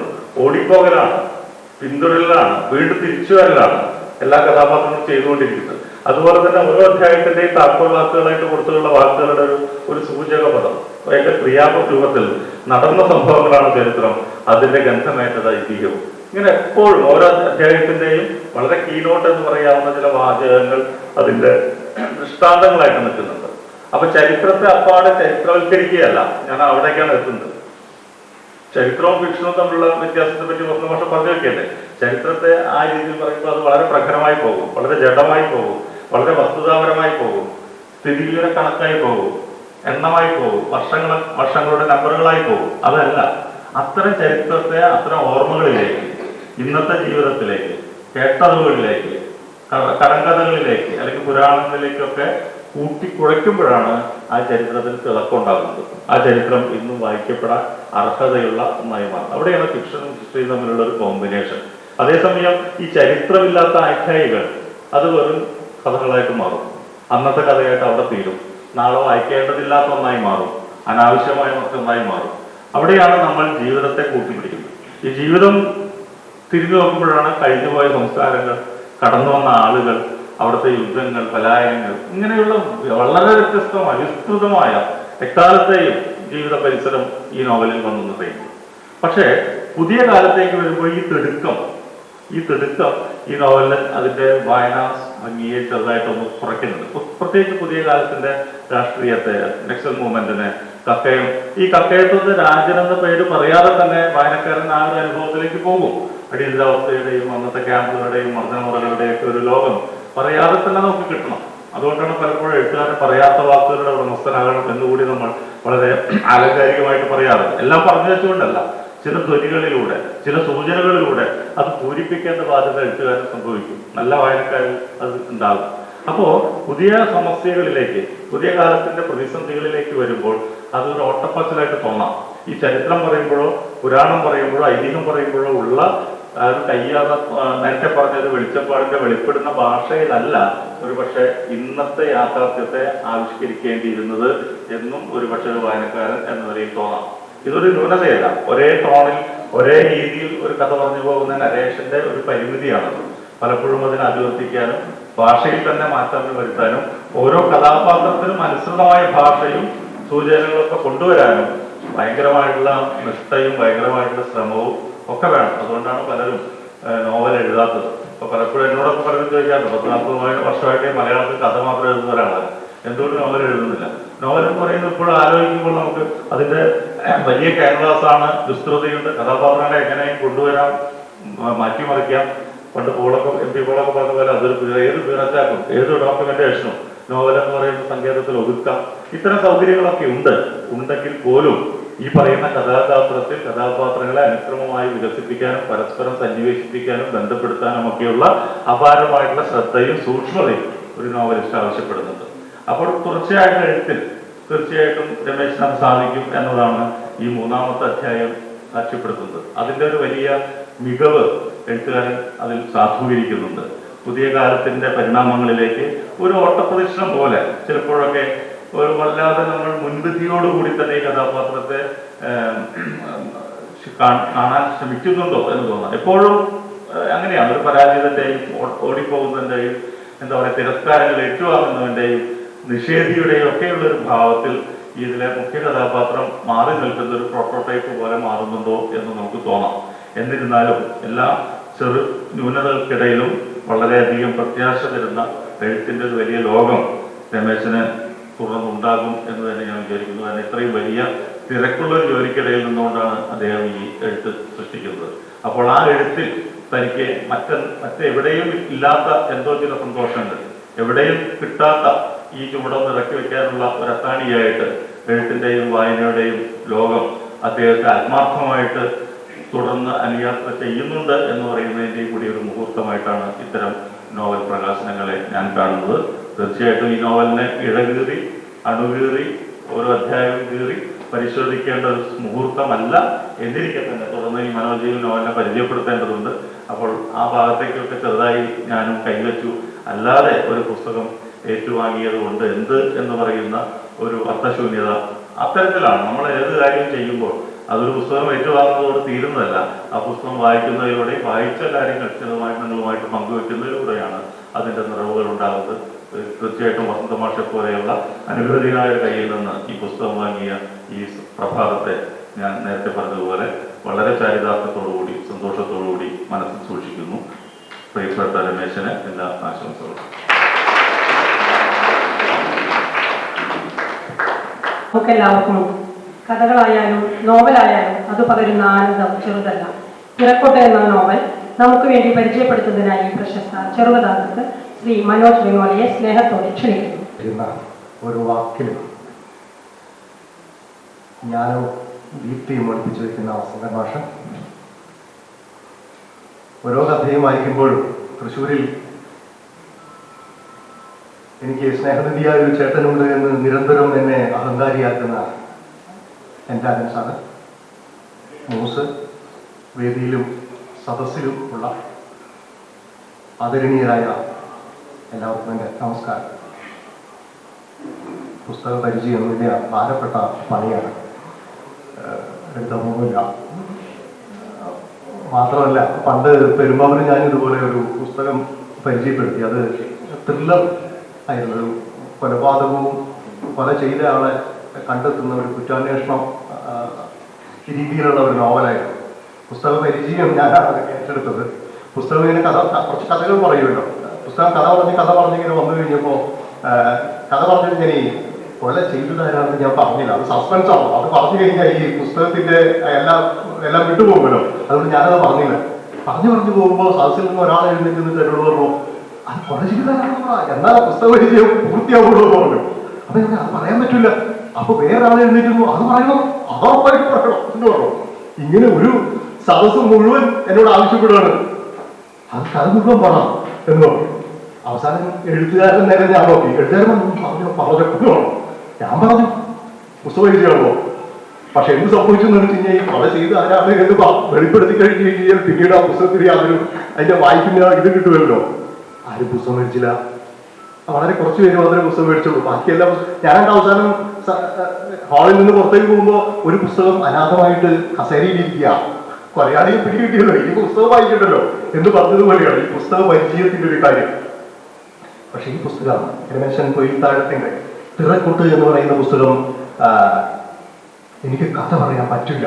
നിങ്ങൾക്ക് ആർക്കും എന്നോട് അതെന്താ എന്ന് എന്നോട് ചോദിക്കാൻ പറയില്ല, പറ്റില്ല. അത് പറയൂ എന്ന് നിങ്ങൾക്ക് എന്നോട് ആവശ്യപ്പെടാൻ പറ്റില്ല. കാരണം ഇത് പ്രാദേശിക ചരിത്രത്തെ വളരെ ദീപ്തമായ രീതിയിൽ ഭാഷയിലേക്ക് സ്വാംശീകരിച്ചിരിക്കുകയാണ്. പ്രാദേശിക ചരിത്രത്തെ ഒരു കാലത്ത് ജീവിച്ചിരുന്ന മനുഷ്യരുടെ പരസ്പര വിനിമയമായി കോർത്ത് ഇണക്കിയിട്ടാണ് രമേശൻ പൊയ്ത്താഴത്ത് എന്ന എഴുത്തുകാരൻ തിറക്കൊട്ട് എന്ന നോവൽ എഴുതിയിട്ടുള്ളത്. വസന്തൻ മാഷ് സംസാരിച്ചപ്പോഴും മൂസ സംസാരിച്ചപ്പോഴും രാജൻ സാർ സംസാരിച്ചപ്പോഴും അവരുച്ചരിച്ച ചില വാക്കുകളുണ്ട്, നിങ്ങൾ ശ്രദ്ധിച്ചിട്ടുണ്ടോ എന്ന് എനിക്ക് അറിഞ്ഞുകൂടാ. ഒന്ന് സംസ്കാരമാണ്, മറ്റൊന്ന് സ്വാതന്ത്ര്യമാണ്, മറ്റൊന്ന് കാലമാണ്, മറ്റൊന്ന് ചരിത്രമാണ്. ഈ 4 വസ്തുതകളെ ചവിട്ടി നിന്നുകൊണ്ടാണ്, ഊന്നി നിന്നുകൊണ്ടാണ് നമ്മൾ മുൻപ് കേട്ട 4 പ്രഭാഷണങ്ങൾ ഉണ്ടായിട്ടുള്ളത്. അത് തന്നെയാണ് ഈ തിറക്കൊട്ട് എന്ന നോവലിന്റെ പ്രാധാന്യമെന്ന് പറയാൻ ഞാൻ ആഗ്രഹിക്കുന്നു. മതിലുകൾ വായിക്കാത്ത ആരും ഉണ്ടാവില്ല. വൈക്കം മുഹമ്മദ് ബഷീറിന്റെ മതിലുകൾ വായിക്കാത്ത ആരും തന്നെ ഒരുപക്ഷെ സദസ്സിലും വേദിയിലും ഉണ്ടാവുകയില്ല. ബഷീർ ജയിലിലാണ്, മതിലിനപ്പുറത്ത് നാരായണിയുണ്ട്, അവർ തമ്മിൽ സംസാരിക്കുന്നുണ്ട്, അവർ തമ്മിൽ ഒരു പ്രണയം ഉണ്ടാകുന്നുണ്ട്. അങ്ങനെ ഇരിക്കെ അനിയൻ ജയിലർ വന്നിട്ട് ബഷീറിനോട് അദ്ദേഹത്തിന് മറ്റേ സിവിൽ ഡ്രസ് കൊടുത്തിട്ട് പറയുന്നു, നിങ്ങൾ ഈ കുപ്പായം ഒന്ന് ഇട്ട് കാണിക്കൂ എന്ന് പറയുന്നു. ഓർമ്മയുണ്ടല്ലോ, ഞാൻ വിശദീകരിക്കുന്നുണ്ടല്ലോ. കാണിക്കൂ എന്ന് പറയുന്നു. ബഷീർ ആ ഡ്രസ് ഇടുന്നു, ജുബയും കൊണ്ടുവിടുന്നു. അതിട്ട് കഴിയുമ്പോൾ ജയിലർ പറയുന്നു, ഇതെന്തോ നിങ്ങൾക്ക് പോകാം, നിങ്ങൾ സ്വതന്ത്രനാണ് എന്ന് പറയാം. അപ്പൊ ബഷീർ ചോദിക്കുന്ന ചോദ്യം നിങ്ങൾ ശ്രദ്ധിച്ചിട്ടുണ്ടാവും. Why should I be free? Why should I be free? Who wants freedom? എന്നാണ് ബഷീർ ചോദിക്കുന്നത്. ഞാൻ എങ്ങനെ സ്വതന്ത്രനാകും? ആർക്ക് വേണം സ്വാതന്ത്ര്യം? ആർക്ക് വേണം സ്വാതന്ത്ര്യം? അതില് ഉള്ളടങ്ങിയിരിക്കുന്ന ഒരു ചോദ്യമുണ്ട്. ഞാനൊരു പ്രണയിയാണ്, ഞാനൊരു തടവുകാരനല്ല. ഞാനൊരു പ്രണയിയാണ്. മതിലിനപ്പുറം എന്നെ സ്നേഹിക്കുന്ന, ഞാൻ സ്നേഹിക്കുന്ന നാരായണിയുണ്ട്. ഞങ്ങളുടെ പ്രണയമാണ് എന്റെ സ്വാതന്ത്ര്യം. So why should I B free? Who wants freedom എന്ന ചോദ്യമാണ് ബഷീർ ചോദിക്കുന്നത്. സ്വാതന്ത്ര്യത്തിന് മറ്റൊരു വ്യാഖ്യാനം പറയുകയാണ് ബഷീർ. എന്നെ സ്നേഹിക്കുന്ന, എനിക്ക് ചുറ്റുമുള്ള മനുഷ്യരിൽ നിന്നാണ്, മനുഷ്യരാണ് എന്റെ സ്വാതന്ത്ര്യം. അവർ എനിക്ക് നൽകുന്ന സ്നേഹമാണ് എന്റെ സ്വാതന്ത്ര്യം. ആ സ്വാതന്ത്ര്യമാണ് എന്റെ ജീവിതം. ആ മനുഷ്യർ എന്റെ ഉള്ളിൽ ഉൽപ്പാദിപ്പിക്കുന്ന ഒരു എന്താ പറയുക, പ്രസിപ്പിറ്റേറ്റ്, ഒരു സാമൂഹ്യ ബോധം, അതാണ് എന്റെ സ്വാതന്ത്ര്യം. ഈ സ്വാതന്ത്ര്യത്തെ കുറിച്ച് ബഷീർ പറയുന്ന ഈ സ്വാതന്ത്ര്യത്തെ കുറിച്ച് ബോധ്യമുള്ള എഴുത്തുകാരനാണ് രമേശൻ കുയിൽത്താഴത്ത് എന്ന് തിറക്കൊട്ട് വായിച്ചാൽ നിങ്ങൾക്ക് മനസ്സിലാവും. ആഖ്യാനപരമായ ന്യൂനതകൾ പലതുണ്ടെങ്കിൽ പോലും ബഷീർ നമുക്ക് മുൻപിലേക്ക് നീക്കി വെച്ചു തന്ന ആ സ്വാതന്ത്ര്യ ബോധത്തെ കുറിച്ച് കൃത്യമായ അളവിൽ, മീറ്ററിൽ ബോധ്യമുള്ള എഴുത്തുകാരനാണ് ഈ തിറക്കൊട്ട് എന്ന നോവൽ എഴുതിയിരിക്കുന്നത് എന്ന് എനിക്ക് നിസ്സംശയം പറയുവാനാകും. വിശപ്പിനെ കുറിച്ച്, ദാരിദ്ര്യത്തെക്കുറിച്ച്, സ്നേഹത്തെക്കുറിച്ച്, ഭക്ഷണ രീതികളെ കുറിച്ച്, ചുരുങ്ങിയ വാക്കുകൾ കൊണ്ട് രാഷ്ട്രീയ ശരികളെ കുറിച്ച് എല്ലാം തിറക്കൊട്ടിൽ രമേശൻ വെളുത്താഴത്ത് എഴുതി പോകുന്നത്.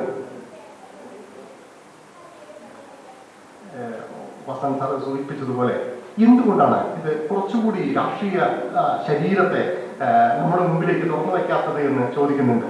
റഷ്യയിൽ ഉണ്ടായിരുന്ന ഒരു പത്രപ്രവർത്തകനുണ്ടായിരുന്നു, ഇസക് ബാബേൽ എന്നാണ് അദ്ദേഹത്തിന്റെ പേര്. ഇസക് ബാബേൽ 1940-കളിൽ സ്റ്റാലിനിസ്റ്റുകൾ അദ്ദേഹത്തെ വെടിവെച്ചു കൊന്നു. അദ്ദേഹത്തെ വെടിവെച്ച് കൊല്ലാനുള്ള കാരണം അദ്ദേഹത്തിന്റെ എഴുത്തായിരുന്നു. അദ്ദേഹം രാഷ്ട്രീയം എഴുതുന്നു, അദ്ദേഹം ജനങ്ങളുടെ ജീവിത ദുരിതങ്ങളെ കുറിച്ച് എഴുതുന്നു, തന്റെ രാഷ്ട്രീയ ശരികളെ കുറിച്ച് എഴുതുന്നു. അദ്ദേഹം പോലീസിന്റെ പിടിയിലകപ്പെടുമ്പോൾ പ്രസിദ്ധീകരിക്കാത്ത അനേകം രചനകൾ അദ്ദേഹത്തിന്റെ ഒപ്പം ഉണ്ടായിരുന്നു. ഒരു രാത്രി പോലീസുകാർ വന്ന് അദ്ദേഹത്തെ പിടിച്ചുകൊണ്ടുപോകുന്നു. 1940-കളിലാണ്, ജനുവരി മാസമോ മറ്റോമാണ്, ഓർമ്മ കറക്റ്റ് അല്ല, 1940-ലാണെന്ന് ഞാൻ ഓർക്കുന്നു. 40-കളിൽ അദ്ദേഹത്തെ പോലീസ് ജയിലിലേക്ക് കൊണ്ടുപോകുന്നു. പിറ്റേന്ന് കോടതിയിൽ 20 മിനിറ്റ് മാത്രമുള്ള ഒരു വിചാരണ നടക്കുന്നു. തൊട്ടടുത്ത പ്രഭാതത്തിൽ ഇസക് ബാബേലിനെ പട്ടാളം വെടിവെച്ചു കൊല്ലുന്നു. അയാൾ ചെയ്ത കുറ്റം എന്താണ്? അയാൾ എഴുതി എന്നുള്ളതാണ്. അയാൾ രാഷ്ട്രീയം പറഞ്ഞു എന്നുള്ളതാണ്. എന്തിനെഴുതി? നിങ്ങൾ എന്തിന് രാഷ്ട്രീയം എഴുതി? നിങ്ങൾ എന്തിന് രാഷ്ട്രീയം പറയുന്നു?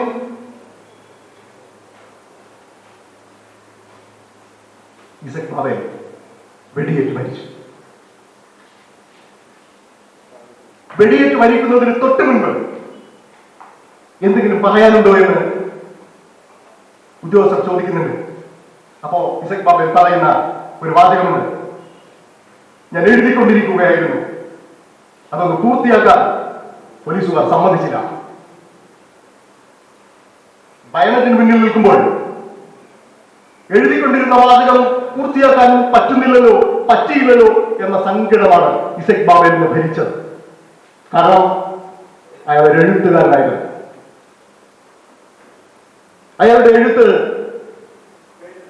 അന്നത്തെ സോവിയറ്റ് റഷ്യയിലെ രാഷ്ട്രീയ ചരിത്രമായിരുന്നു. കാലത്തെ ചരിത്രത്തെ കാലബോധത്തോടെ, ചരിത്രബോധത്തോടെ നേരിടുന്ന ഒരു എഴുത്തുകാരൻ ധാരാളം വെല്ലുവിളികളിലൂടെ കടന്നു പോകേണ്ടി വരും. അത്തരമൊരു വലിയ ദൗത്യത്തെയാണ് വസന്തൻ മാഷ് സൂചിപ്പിക്കുകയെന്ന് ഞാൻ മനസ്സിലാക്കുന്നു. നമ്മൾ കടന്നു വന്ന രാഷ്ട്രീയ പരിസരം, നമ്മുടെ സാമൂഹിക അന്തരീക്ഷം, മാറിയ കാലം, ജീവിതക്രമം, ഇതെല്ലാം ഒരു നോവലിൽ അടയാളപ്പെടേണ്ടതുണ്ട്. ഒരു പക്ഷേ അടുത്ത നോവലിൽ രമേശൻ പൊയ്ത്താഴത്തിൽ എന്ന എഴുത്തുകാരൻ കൂടുതൽ മികവുറ്റ, കൂടുതൽ ചരിത്രാന്വേഷിയായ, കൂടുതൽ കാലത്തെ അടയാളപ്പെടുത്തുന്ന, രാഷ്ട്രീയത്തെ അതിന്റെ ആഴത്തിൽ അടയാളപ്പെടുത്തുന്ന ഒരു നോവൽ എഴുതുമെന്ന് തന്നെ ഞാൻ പ്രതീക്ഷിക്കുന്നു. കാരണം എഴുത്തുകാരാണ് ഒരു സംസ്കാരം എഴുതി ഉണ്ടാക്കുന്നത്. എഴുത്തുകാർ എന്ന് പറഞ്ഞാൽ കവികളും കഥയെഴുത്തുകാരും നോവലിസ്റ്റുകളും മാത്രമല്ല. ചിത്രമെഴുതുന്നവർ, നടന്മാർ, നർത്തകർ എല്ലാവരും എഴുത്തുകാരാണ്. കർഷകർ, അവർ വയലിലാണ് എഴുതുന്നത്, മണ്ണിലാണ് എഴുതുന്നത്. കുടങ്ങൾ ഉണ്ടാക്കുന്നവർ, കുട നെയ്തെടുക്കുന്നവർ എഴുത്തുകാരാണ്. അവർ കാലത്തെ എഴുതുകയാണ്, അവർ സമൂഹത്തെ മാറ്റി എഴുതുകയാണ്. എഴുത്തുകാരാണ് ഒരു സംസ്കാരം എഴുതിയുണ്ടാക്കുന്നത്. അതിനെ പിൻപറ്റിയാണ് നമ്മൾ മുന്നോട്ട് പോകുന്നത്. ഈ നോവലിലെ കോരപ്പുഴയുടെ തീരത്തെ ഓരോ മനുഷ്യരും അത്തരത്തിലുള്ള ചില ആളുകൾ നെയ്തെടുത്ത സാമൂഹിക ക്രമത്തിൽ ജീവിക്കുന്നവരാണ്. അത്തരത്തിലുള്ള ജീവിതത്തെ പിൻപറ്റുന്നവരാണ്. വസന്തൻ മാഷ് പറഞ്ഞ ഒരു വരി ഓർക്കുന്നില്ലേ? അവൻ കണ്ണിലേക്ക് നോക്കിയപ്പോൾ അവൾ ഒരു പെണ്ണായി എന്ന് പറയുന്ന ആ പ്രണയത്തെ അടയാളപ്പെടുത്തുന്ന എഴുത്ത്. ഈ നോവലിൽ മറ്റൊരു ഭാഗത്ത് രമേശൻ മാഷ് എഴുതിയിട്ടുണ്ട്. ഉള്ളി അരിഞ്ഞിട്ട നാരങ്ങ പഞ്ചസാര വെള്ളം. ഞാനതിനെ കുടിച്ചിട്ടില്ല. അതിനെ കുടിച്ചിട്ടുണ്ടോ? പെരുമാറൊന്നും അങ്ങനെയില്ല. ഞാൻ പെരുമാറുന്ന അവരില്ല. ഉള്ളി അരിഞ്ഞിട്ട നാരങ്ങ വെള്ളം ഞാൻ ഇതുവരെ കുടിച്ചിട്ടില്ല. ഭയങ്കര കഷ്ടമാണ്, എനിക്ക് അറിഞ്ഞുകൂടാ. പെണ്ണ് കാണാൻ ചെല്ലുമ്പോ, ഞാൻ പെണ്ണ് കാണാൻ പോയപ്പോ എനിക്ക് അവള് ചായയോ കാപ്പിയോ മറ്റോ എന്താണ് സാധനം, അതിനിടയ്ക്ക് അതിലുണ്ടായിരുന്നില്ല. ഉള്ളി അരിഞ്ഞിട്ട് നാരങ്ങ വെള്ളം ഞാൻ ഇതുവരെ കുടിച്ചിട്ടില്ല, പെണ്ണ് കാണാൻ ചെല്ലുമ്പോ മറ്റോ. ഒരുപക്ഷെ കോരപ്പുഴയുടെ തീരത്തെ ഒരു സംസ്കാരമായിരിക്കാം അത്. ഒരൊറ്റ വരിയിലുണ്ട് സ്നേഹം, ഒരൊറ്റ വരിയിലുണ്ട് ജീവിതം, ഒരൊറ്റ വരിയിലുണ്ട് അന്നത്തെ കുടുംബവും അതിന്റെ കെട്ടുറപ്പും. ഉള്ളി എരിഞ്ഞിട്ട പഞ്ചസാര വെള്ളം. ഞാൻ പറഞ്ഞു വന്നത് ചിലർ സമൂഹത്തെ മാറ്റും എന്നുള്ളതാണ്. പണ്ട് നമുക്കറിയാമല്ലോ, നമ്പൂതിരി സമുദായത്തിൽ വിധവകൾക്ക് വിവാഹം കഴിക്കുവാൻ ബുദ്ധിമുട്ടായിരുന്നു. വിധവകളായാൽ വിധവകൾ തന്നെ. 14, 12, 18 വയസ്സുള്ള ചെറിയ പെൺകുട്ടികളെ വയോവൃദ്ധരായ ബ്രാഹ്മണർ കല്യാണം കഴിക്കുമായിരുന്നു. അത് അന്നത്തെ ആചാരമായിരുന്നു, സാമൂഹിക ചുറ്റുപാടായിരുന്നു. അപ്പൊ ഇല്ലങ്ങളിലൊക്കെ ധാരാളം കുറച്ചു കാലം കഴിയുമ്പോഴേക്കും ഈ വൃദ്ധർ മരിച്ചു പോകും. പിന്നീട് ഇവർക്ക് പുനർവിവാഹമില്ല. ഈ ചെറിയ പെൺകുട്ടികൾ അവരുടെ ജീവിതകാലം മുഴുവൻ വൈദ്യത്തിന്റെ നോവനുഭവിച്ചുകൊണ്ട് ഇല്ലങ്ങളുടെ ഇരുട്ടിൽ കഴിയേണ്ട ഒരു അവസ്ഥയുണ്ടായിരുന്നു. വീട്ടിയുടെയും ഒക്കെ ആ കാലമാണ്. വീട്ടി ഭട്ടതിരിപ്പാടിന്റെയൊക്കെ ഒരു കാലത്തെ കുറിച്ചാണ് ഞാൻ പറയുന്നത്. അന്ന് ഈ തൃശ്ശൂരിൽ യോഗക്ഷേമ സഭയുടെ ഒരു പ്രത്യേക യോഗം നടക്കുന്നുണ്ടായിരുന്നു. ബ്രാഹ്മണ യോഗക്ഷേമ സഭയുടെ മുന്നോട്ടുള്ള പ്രവർത്തനങ്ങളെ വിലയിരുത്തുവാൻ വേണ്ടിയിട്ട് ചേർന്ന ഒരു യോഗമാണ് തൃശ്ശൂരിൽ നടന്നത്. അന്ന് പ്രധാനികളായ, നമ്മളിന്ന് ചരിത്രത്തിൽ വളരെ പ്രധാനികളായ വീട്ടിൽ ഉൾപ്പെടെയുള്ള ആളുകൾ ഉണ്ടായിരുന്നു എന്നാണ് ഞാൻ വായിച്ച് മനസ്സിലാക്കിയിട്ടുള്ളത്. ഈ ചടങ്ങ് നടക്കുമ്പോൾ സദസ്സിന്റെ ഏറ്റവും പുറകിൽ നിന്ന് ഒരു ചെറിയ പെൺകുട്ടി എഴുന്നേറ്റ് നിന്ന് സദസ്സിലിരിക്കുന്ന ഗംഭീരന്മാരോട് ഒരു ചോദ്യം ചോദിക്കും. നിങ്ങളൊക്കെ വലിയ പ്രമാണിമാരാണല്ലോ, നിങ്ങളൊക്കെ വലിയ സാമൂഹ്യ പ്രവർത്തകരാണല്ലോ, നിങ്ങളൊക്കെ വലിയ വലിയ എഴുത്തുകാരും നാടകകൃത്തുക്കളും പണ്ഡിതരുമാണല്ലോ. ഈ ഇല്ലങ്ങളിൽ ഇരുട്ടിൽ കഴിയുന്ന ചെറിയ പെൺകുട്ടികളെ കുറിച്ച്, വിധവകളെ കുറിച്ച് നിങ്ങൾ ആലോചിച്ചിട്ടുണ്ടോ? നിങ്ങൾ ആരെങ്കിലും ഒരു വിധവയെ കല്യാണം കഴിക്കാൻ തയ്യാറാകുമോ എന്ന് ആ ചെറിയ പെൺകുട്ടി എഴുന്നേറ്റ് നിന്ന് ചോദിച്ചു. വേദിയിലുണ്ടായിരുന്നവരും പെട്ടെന്ന് സ്റ്റട്ടായി പോയി. അവർക്കൊന്നും പറയാൻ പറ്റുന്നില്ല. അപ്പോൾ ആ പെൺകുട്ടിക്കും പുറകിൽ നിന്ന് കറുത്തു മെലിഞ്ഞ ഒരാൾ എഴുന്നേറ്റ് നിന്ന് കൈകൊട്ടി കാണിച്ചു, ഞാൻ തയ്യാറാണ് എന്ന് പറഞ്ഞു. അയാളത് പറയുക മാത്രമല്ല, കുറച്ച് മാസങ്ങൾക്കുള്ളിൽ യാഥാർത്ഥ്യമാക്കുകയും ചെയ്തു. ആ മനുഷ്യന്റെ പേരാണ് MR. ഈ തൃശ്ശൂരിൽ നടന്നതാണ്. MR. മാസങ്ങൾക്ക് ശേഷം MRB ഒരു വിധവയായ പെൺകുട്ടിയെ കല്യാണം കഴിച്ച് ഒരു മാതൃകയായി തീർന്നു. അദ്ദേഹത്തിന്റെ ആ കൈയുയർത്തലും ഞാൻ തയ്യാറാണ് എന്ന് പറയാൻ കാണിച്ച ആർജവവും പിന്നീട് കേരളത്തിലെ മുഴുവൻ സമൂഹത്തിനും മാതൃകയായി തീർന്നു, ഊർജമായി തീർന്നു. എത്ര പെട്ടെന്നാണ് ഇല്ലങ്ങളിലെ ഇരുട്ട് അകന്നുപോയത്, എത്ര പെട്ടെന്നാണ് അവരെല്ലാം മനുഷ്യരായി തീർന്നത്. ഒരാൾ പറയണം, ഞാൻ തയ്യാറാണ് എന്ന് ഒരാൾ പറയണം. അപ്പോൾ 100 പേർ വരും, ഞാൻ തയ്യാറാണ് എന്ന് പറയുവാൻ. ഇത്തരത്തിലുള്ള മനുഷ്യരെ ആവിഷ്കരിക്കുന്നത് കൂടിയാണ് നോവൽ എഴുത്ത് എന്ന് ഞാൻ വിശ്വസിക്കുന്നു. ഇതാ ഇവിടെ ഒരു മനുഷ്യനുണ്ട്. അയാളുടെ കഥയാണ് എനിക്ക് പറയാനുള്ളത്. കോരപ്പുഴയുടെ തീരത്ത് ഒരു ജനപദമുണ്ട്. അവർക്ക് ഇത്തരത്തിൽ കുടുംബ പശ്ചാത്തലമുണ്ട്. അവരിങ്ങനെ ജീവിക്കുന്നു, അവരുടെ കൃഷി ഇങ്ങനെയാണ്, അവരുടെ ഭക്ഷണം ഇങ്ങനെയാണ്, അവരുടെ കുട്ടികൾ ഇങ്ങനെ വളരുന്നു, അവരുടെ കുടുംബ ബന്ധങ്ങൾ ഇങ്ങനെയാണ് എന്നെല്ലാം പറയാതെ ഒളിച്ച് ഒരു വാക്കിൽ ഒരു ചെറിയ വാചകത്തിൽ തിറക്കൊട്ടിൽ ആവിഷ്കരിക്കാൻ ശ്രമിക്കുന്നുണ്ട് രമേശൻ പൊയിൽത്താഴത്ത് എന്ന എഴുത്തുകാരൻ.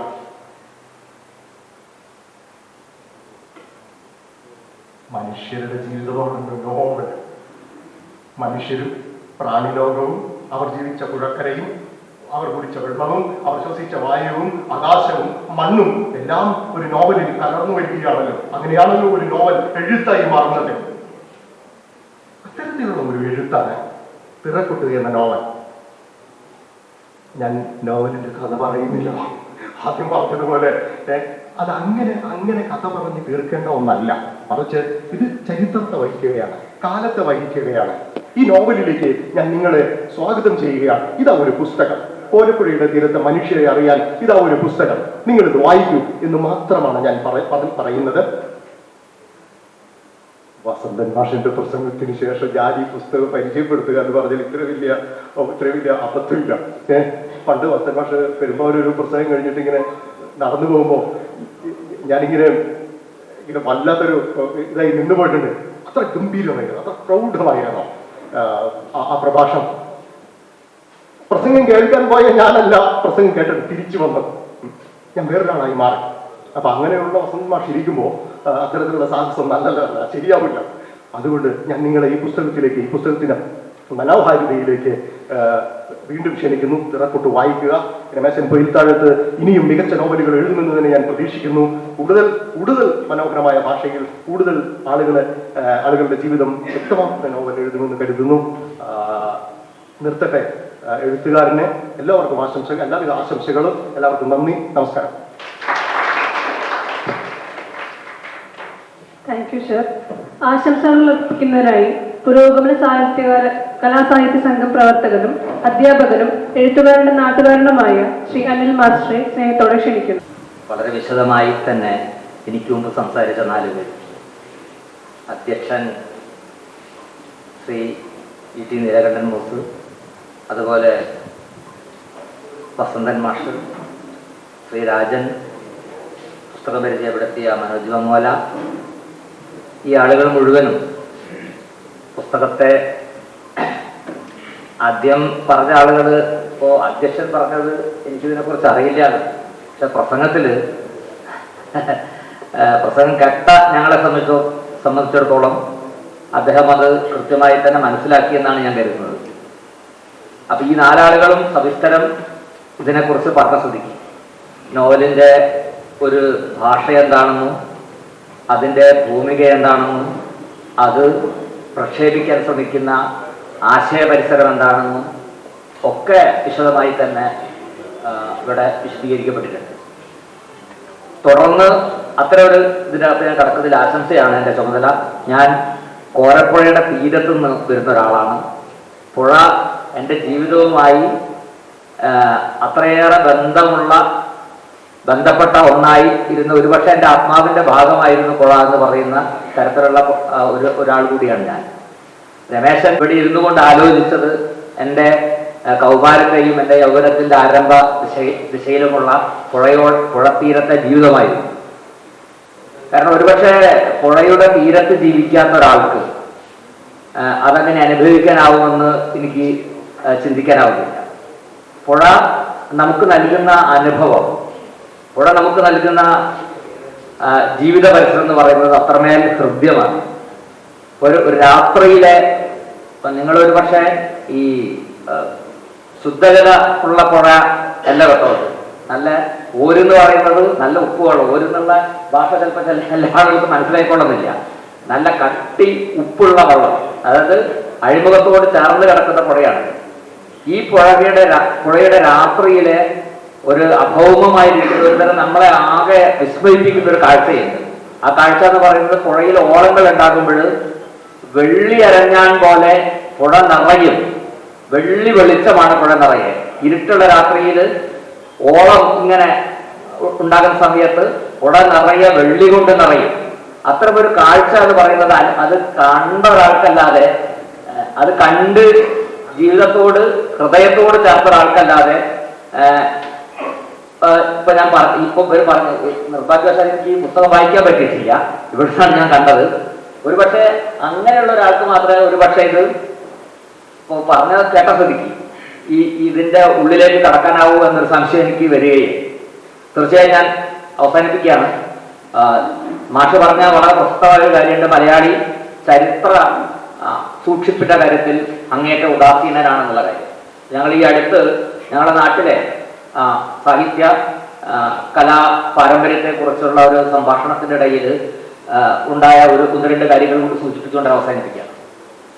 അത് ഈ നമ്മുടെ പാരമ്പര്യമായിരിക്കുന്ന കലാരൂപങ്ങളിൽ നിന്ന് മാറി ആധുനികമായിരിക്കുന്ന കലാരൂപം, പ്രത്യേകിച്ച് ഹിന്ദുസ്ഥാനി സംഗീതമൊക്കെയായി ബന്ധപ്പെട്ടുകൊണ്ട് ഹാർമോണിയം അതുപോലെയുള്ള സംഗീതോപകരണങ്ങളൊക്കെ എങ്ങനെയാണ് ഞങ്ങളുടെ നാട്ടിലേക്ക് വന്നത് എന്ന ഒരു ആലോചന നടത്തിയ സമയത്താണ് കോട്ടക്കൽ ആര്യവൈദ്യശാലയിൽ ജോലി ചെയ്തിരുന്ന, കോട്ടക്കൽ ആര്യവൈദ്യശാലയിലെ നാട്യ കഥകളി സംഗീതവുമായി ബന്ധപ്പെട്ടുണ്ടായിരുന്ന ഒരാളാണ് ആദ്യമായി ഞങ്ങളുടെ നാട്ടിൽ ഹാർമോണിയം പ്ലേ ചെയ്തെന്നാണ് ഒരു സംഭാഷണത്തിനിടയിൽ എനിക്ക് മനസ്സിലാക്കാനിടയായിരുന്നു. അത് പക്ഷേ രേഖപ്പെടുത്തപ്പെട്ടിട്ടില്ല, രേഖപ്പെടുത്തപ്പെടേണ്ട സംഗതികളാണ്. അപ്പോൾ കാലിക്കറ്റ് യൂണിവേഴ്സിറ്റി പ്രസിദ്ധീകരിച്ച ഒരു പുസ്തകത്തിൻ്റെ അകത്ത് പറയുന്ന ഒരു കാര്യം, ഞങ്ങളുടെ നാട്ടിൽ തമിഴ് നാടക വേദിയുടെ സ്വാധീനത്താൽ മലയാളത്തിലെ ആദ്യത്തെ ഞങ്ങളുടെ ഭാഗത്തുള്ള മലബാർ ഭാഗത്തുള്ള ആദ്യത്തെ നാടക സംഘമായിട്ട് വന്നൊരു നാടക സംഘം, അതിൻ്റെ അകത്ത് ഹരിശ്ചന്ദ്ര എന്ന് പറയുന്ന നാടകം ആണ് അന്ന് അവതരിപ്പിക്കപ്പെട്ടത്. ആ ഹരിശ്ചന്ദ്ര നാടകം വാസ്തവത്തിൽ തമിഴ് നാടക സ്വാധീനത്തിന്റെ ഭാഗമായിട്ട് ഞങ്ങളുടെ നാട്ടിലെ വളരെ സാധാരണക്കാരായിരിക്കുന്ന ആളുകൾ അഭിനയിക്കുകയും സാധാരണക്കാരായിരിക്കുന്ന ആളുകൾ രചിക്കുകയൊക്കെ ചെയ്ത ഒരു നാടകമാണ്. അത് തുടർന്ന് തമിഴ്നാട്ടിലേക്ക് നാട് വിട്ടുപോയ ഒരാൾ തമിഴ് നാടകങ്ങൾ കണ്ടിട്ട് നാട്ടിലേക്ക് തിരിച്ചെത്തിയിട്ട് ഉണ്ടാക്കിയ ഒരു നാടക സംഗതിയാണ്. അവിടുന്നാണ് ഞങ്ങളുടെ നാട്ടിലെ ഇത്തരത്തിലുള്ള സംഗതികളൊക്കെ ആരംഭിക്കുന്നത്. ഞാൻ പറഞ്ഞു വരുന്നത് ഇതിൻ്റെ ഒക്കെ തന്നെ തുടർച്ചയാണ്. എൻ്റെ നാട്ടിലെ ഇത്തരത്തിലുള്ള നിരവധിയായിരിക്കുന്ന പ്രവർത്തനങ്ങളുടെ, നിരവധിയായിരിക്കുന്ന സാഹിത്യ സാംസ്കാരിക പ്രവർത്തനങ്ങളുടെ ഒരു ഉൽപ്പന്നം കൂടിയാണ് രമേശൻ എന്ന കാര്യത്തിൽ എന്ന് പറയുന്നതിൽ എനിക്ക് അഭിമാനമുണ്ട്. രമേശൻ എൻ്റെ സുഹൃത്തായിരുന്നു. രമേശൻ്റെ സുഹൃത്തായിരുന്നു എന്ന് പറയുന്നതിനേക്കാൾ കൂടുതൽ രമേശൻ്റെ മുൻപേ ചില സംഗതികളിൽ നടക്കുകയും രമേശൻ ഞങ്ങൾക്ക് പിറകെ നടക്കുകയും ചെയ്ത ഒരാളാണ്. അത്തരം ഒരു ആത്മബന്ധം കൂടി ഈ ഒരു സമയത്ത് സൂചിപ്പിച്ചുകൊണ്ട് ഈ നോവലിന്, ഈ ചടങ്ങിന് സർവ്വവിധ ആശംസകളും നേരുന്നു. നോവലിൻ്റെ ഉള്ളറകളിലേക്കോ മറ്റു സംഗതികളിലേക്കോ ഇത്ര പ്രഗത്ഭരായിരിക്കുന്ന ആളുകളെ ഒരു വേദിയിൽ വെച്ച് ഞാൻ കടക്കുന്നില്ല, മറ്റു കാര്യങ്ങളൊന്നും സൂചിപ്പിക്കുന്നില്ല. നന്ദി, അഭിവാദ്യങ്ങൾ. വേദിയിലും സദസ്സിലുള്ള പ്രിയമുള്ളവരെ, രമേശിന്റെ ആദ്യത്തെ പുസ്തകത്തിന് എനിക്ക് പങ്കെടുക്കാൻ പറ്റില്ല, പ്രകാശന ചടങ്ങ് നാട്ടിൽ വെച്ചായിരുന്നു. രണ്ടാമത്തെ പുസ്തകത്തിന് പങ്കെടുക്കണം എന്ന് പറഞ്ഞാൽ നിർബന്ധമായിട്ടും ഞാൻ വന്നിരിക്കുമെന്ന് പറഞ്ഞിട്ട് വന്നതാണ്. രമേശന്റെ സുഹൃത്താണ്, എൻ്റെ ബന്ധുവാണ്. ഞങ്ങൾ ഒന്നിച്ച് കളിച്ചു വളർന്നതാണ് കോരപ്പുഴയുടെ ഓരം, ആനപ്പാറ പ്രദേശം. വസന്തൻ സാറ് സൂചിപ്പിച്ച പോലെ, നീലകണ്ഠൻ മൂസ് സൂചിപ്പിച്ച പോലെ, ഇതിന് ആ വിഷയവുമായിട്ട് ബന്ധപ്പെട്ട, ആ പ്രദേശവുമായിട്ട് ബന്ധപ്പെട്ട ആളുകൾക്ക് ഏറ്റവും കൂടുതൽ സംവേദനപരമാണ് ഈ നോവൽ. തീർച്ചയായിട്ടും ഈ ഒരു പരിമിതി സാർ ചൂണ്ടിക്കാണിച്ചത് കൃത്യമാണ്. തിറ, ആനപ്പാറ, ഓരുവെള്ളം, അതേപോലെ തന്നെ കടത്ത്, ഇതുപോലുള്ള ചില പ്രയോഗങ്ങളൊക്കെ, തിറ, തെയ്യം, കൊട്ട്, ഇതുപോലുള്ള കാര്യങ്ങളൊക്കെ അതുമായിട്ട് ജീവിത പരിസരങ്ങളിൽ വ്യാപൃതരായിട്ടുള്ള ആളുകൾക്ക് എളുപ്പത്തിൽ ഈ വായനയിലൂടെ ഈ നോവലിലെ കഥാതന്തുവിലേക്ക് കടന്നു കയറാൻ കഴിയും. അതുകൂടാതെ തീർച്ചയായിട്ടും ആളുകൾക്ക് ഇതുമായിട്ട് ബന്ധപ്പെടാനും കഴിയും. ഈ കഥാപരിസരങ്ങളിൽ അവർ തന്നെയാണ് കഥാപാത്രങ്ങൾ എന്ന് തോന്നിപ്പിക്കുന്ന ഒട്ടേറെ സന്ദർഭങ്ങൾ ഈ നോവലിൽ എനിക്ക് കാണാൻ കഴിയും. ഒരു പക്ഷേ ഞാനും ഈ നോവലിലുണ്ട്, എൻ്റെ അച്ഛൻ ഈ നോവലിലുണ്ട്, എൻ്റെ അമ്മ ഈ നോവലിലുണ്ട് എന്നൊക്കെ തോന്നിക്കുന്ന രീതിയിൽ ഈ പുസ്തകം എൻ്റേത് കൂടിയാണ് എന്ന് എനിക്ക് തോന്നുന്നുണ്ട്. തീർച്ചയായിട്ടും നേരത്തെ സൂചിപ്പിച്ച ഒരു പലായനത്തെ കുറിച്ച് രമേശൻ ഇതിൽ കൃത്യമായി സൂചിപ്പിക്കുന്നുണ്ട്.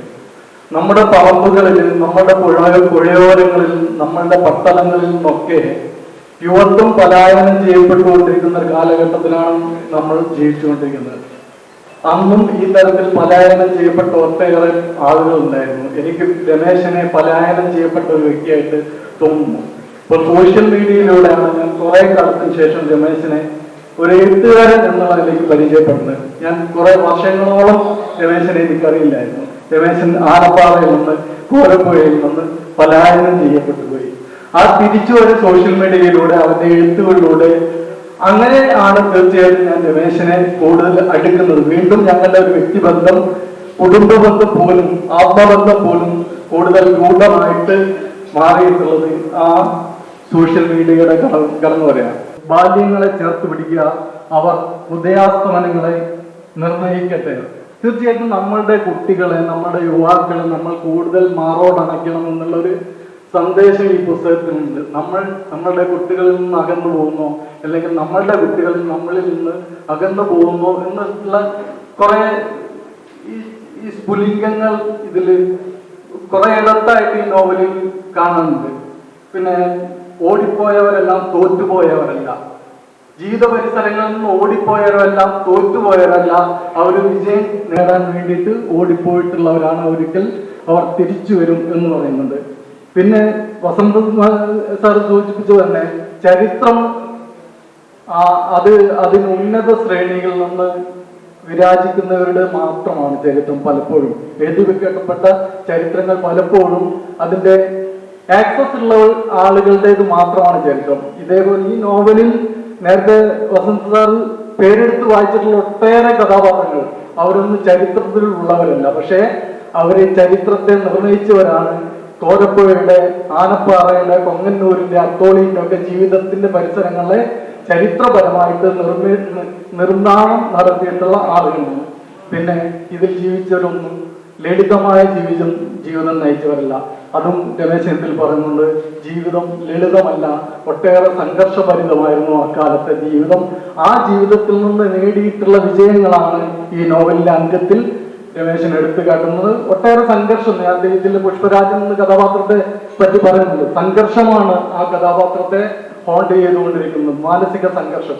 തീർച്ചയായിട്ടും രമേശന് ഭാവിയുണ്ട്, നല്ല എഴുത്തുകാരനാണ് രമേശന്. ഞാൻ ഇടയ്ക്ക് സോഷ്യൽ മീഡിയയിൽ ചെറിയ കുറിപ്പുകൾ എഴുതാറുണ്ട്. എന്റെ ഏറ്റവും അധികം നന്നായിട്ട് പ്രോത്സാഹിപ്പിക്കുന്ന ഒരു വ്യക്തിയാണ്.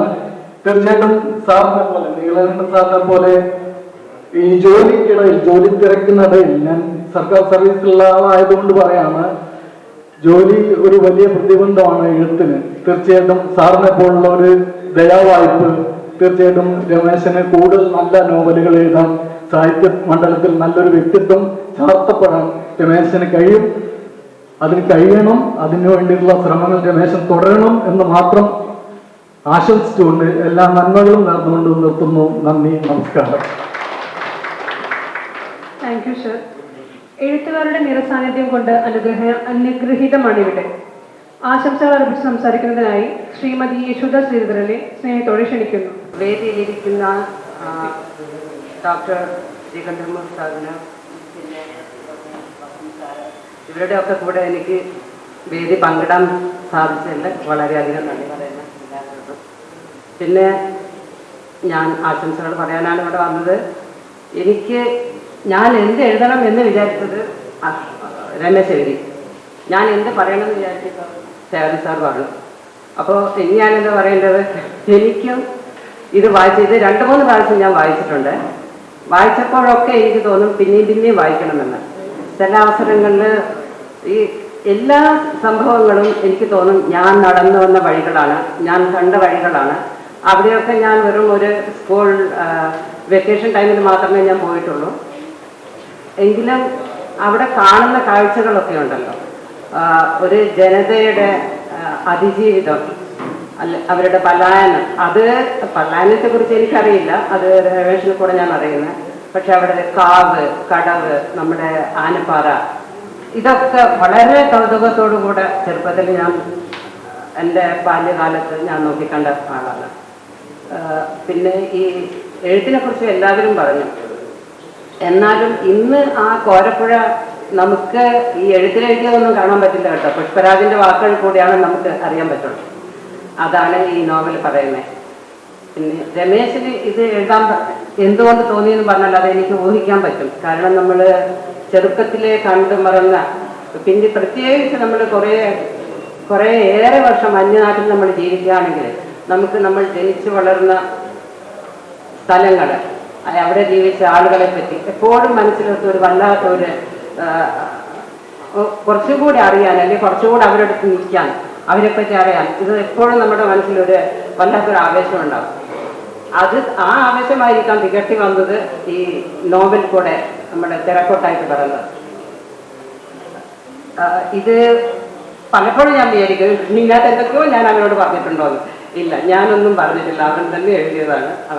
രമേശ് ഞാൻ അവൻ വിളിക്കുന്നത് എൻ്റെ മച്ചൂനനാണ്. അതുകൊണ്ടാണ് അമ്മയുടെ വീട്ടിൽ പോകുമ്പോഴാണ് ഞാൻ ഇതൊക്കെ കാണുന്നത്. ആ തീരദേശത്ത് ഈ ഉപ്പുകാറ്റിന്റെ മണം അടിച്ചുകൊണ്ട് വരുമ്പോൾ ചകിരിച്ചോറിന്റെ ഒരു മണമുണ്ട് ആ തീരത്ത്. അത് ഞാൻ വളരെയധികം ആസ്വദിച്ചിട്ടുണ്ട്. ചിലർക്ക് അത് ഇഷ്ടപ്പെട്ടില്ലായിരിക്കും, ചെടിമണമായിരിക്കും. പക്ഷേ എനിക്കത് ഭയങ്കര കൗതുകത്തോടെ ഞാൻ ആസ്വദിച്ചിട്ടുണ്ട്. കുറേ നേരം ഞാൻ നോക്കി നിന്നിട്ടുണ്ട്. അപ്പോൾ ഇതെല്ലാം അന്നേരം ഒരു സംഭവം എനിക്കിപ്പോഴും ഓർമ്മയുണ്ട്. എൻ്റെ കുട്ടിക്കാലമാണ്. ഞാൻ ചിലപ്പോൾ 8 വയസ്സോ 9 വയസ്സോ ഉണ്ടാവും. അപ്പോഴ് ഒരമ്മ ഒരു കുട്ടിയോട് പറയാണ്, ചകിരി തല്ലിക്കൊണ്ടിരിക്കുകയാണ് അവര്. ആ കുട്ടിയോട് അമ്മ പറയാണ്, ആ കുട്ടി കുറച്ചു നേരം, ആ കുട്ടി ബ്ലൗസ് പോലും ഇടാതെ ചെറിയ തോർത്തെടുത്തിട്ട് ചകിരി തല്ലുന്നുണ്ട്. ആ കുട്ടി എന്നിട്ട് കൈ കളഞ്ഞിട്ടായിരിക്കും ആ കുട്ടി വെറുതെ ഇതിങ്ങനെ പിടിച്ചു നിന്നു. അപ്പൊ അമ്മ പറയാണ്, വേഗം നോക്കോളെ, നായി വരും.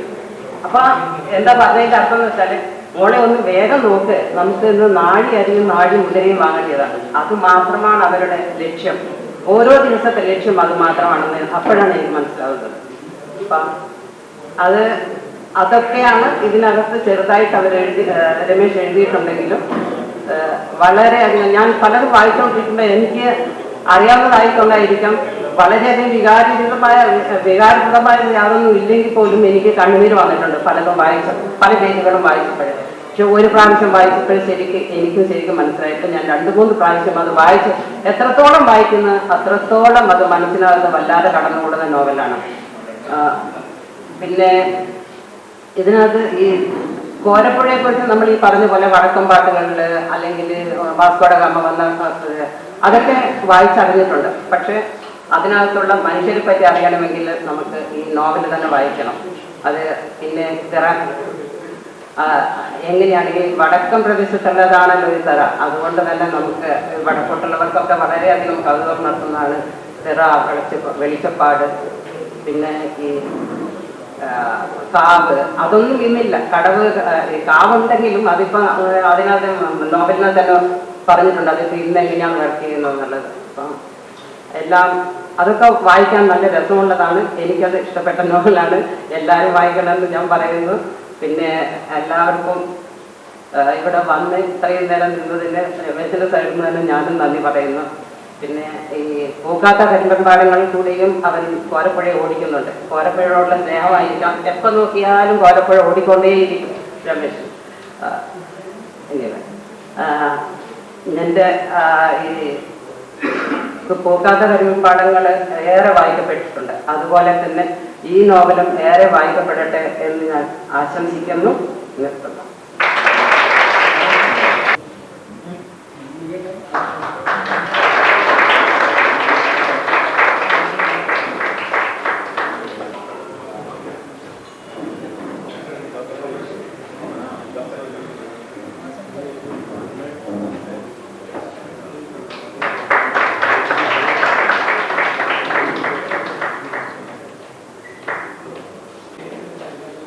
വേദിയിലിരിക്കുന്ന വിശിഷ്ട വ്യക്തികളെ, എൻ്റെ സുഹൃത്തുക്കളെ, നാട്ടുകാരെ, തൃശ്ശൂരിൻ്റെ മണ്ണിലെ അക്ഷരപ്രേമികളെ, തമിഴ് നண்பர்களെ, എൻ്റെ ആദ്യ പുസ്തകം പൂക്കാത്ത കരിമ്പിൻ പാടങ്ങൾ നിങ്ങളുടെ സ്നേഹം കൊണ്ട് തന്നെയാണ് ഏറ്റവും കൂടുതൽ വായിക്കപ്പെടുകയും ആഘോഷിക്കപ്പെടുകയും ചെയ്തത്. ഞാൻ പിന്നിട്ട വഴികളിൽ തിരുമേനി സൂചിപ്പിച്ച പോലെ ഞാൻ ജോലി ചെയ്ത സ്ഥാപനങ്ങളിൽ ഞാൻ കണ്ടുമുട്ടിയ ആളുകളാണ് അതിൽ കഥാപാത്രങ്ങളെ വന്നിട്ടുള്ളതെങ്കിൽ ഇപ്പോൾ പിന്നീട് ഒരു എഴുത്തെഴുതുമ്പോൾ തീർച്ചയായും ഞാനത് എൻ്റെ നാടിനെ കുറിച്ച് എഴുതണമെന്നൊരു തീരുമാനം എനിക്കുണ്ടായിരുന്നു. അങ്ങനെയാണ് കോരപ്പുഴയുടെ കഥ ഞാൻ എഴുതുന്നത്.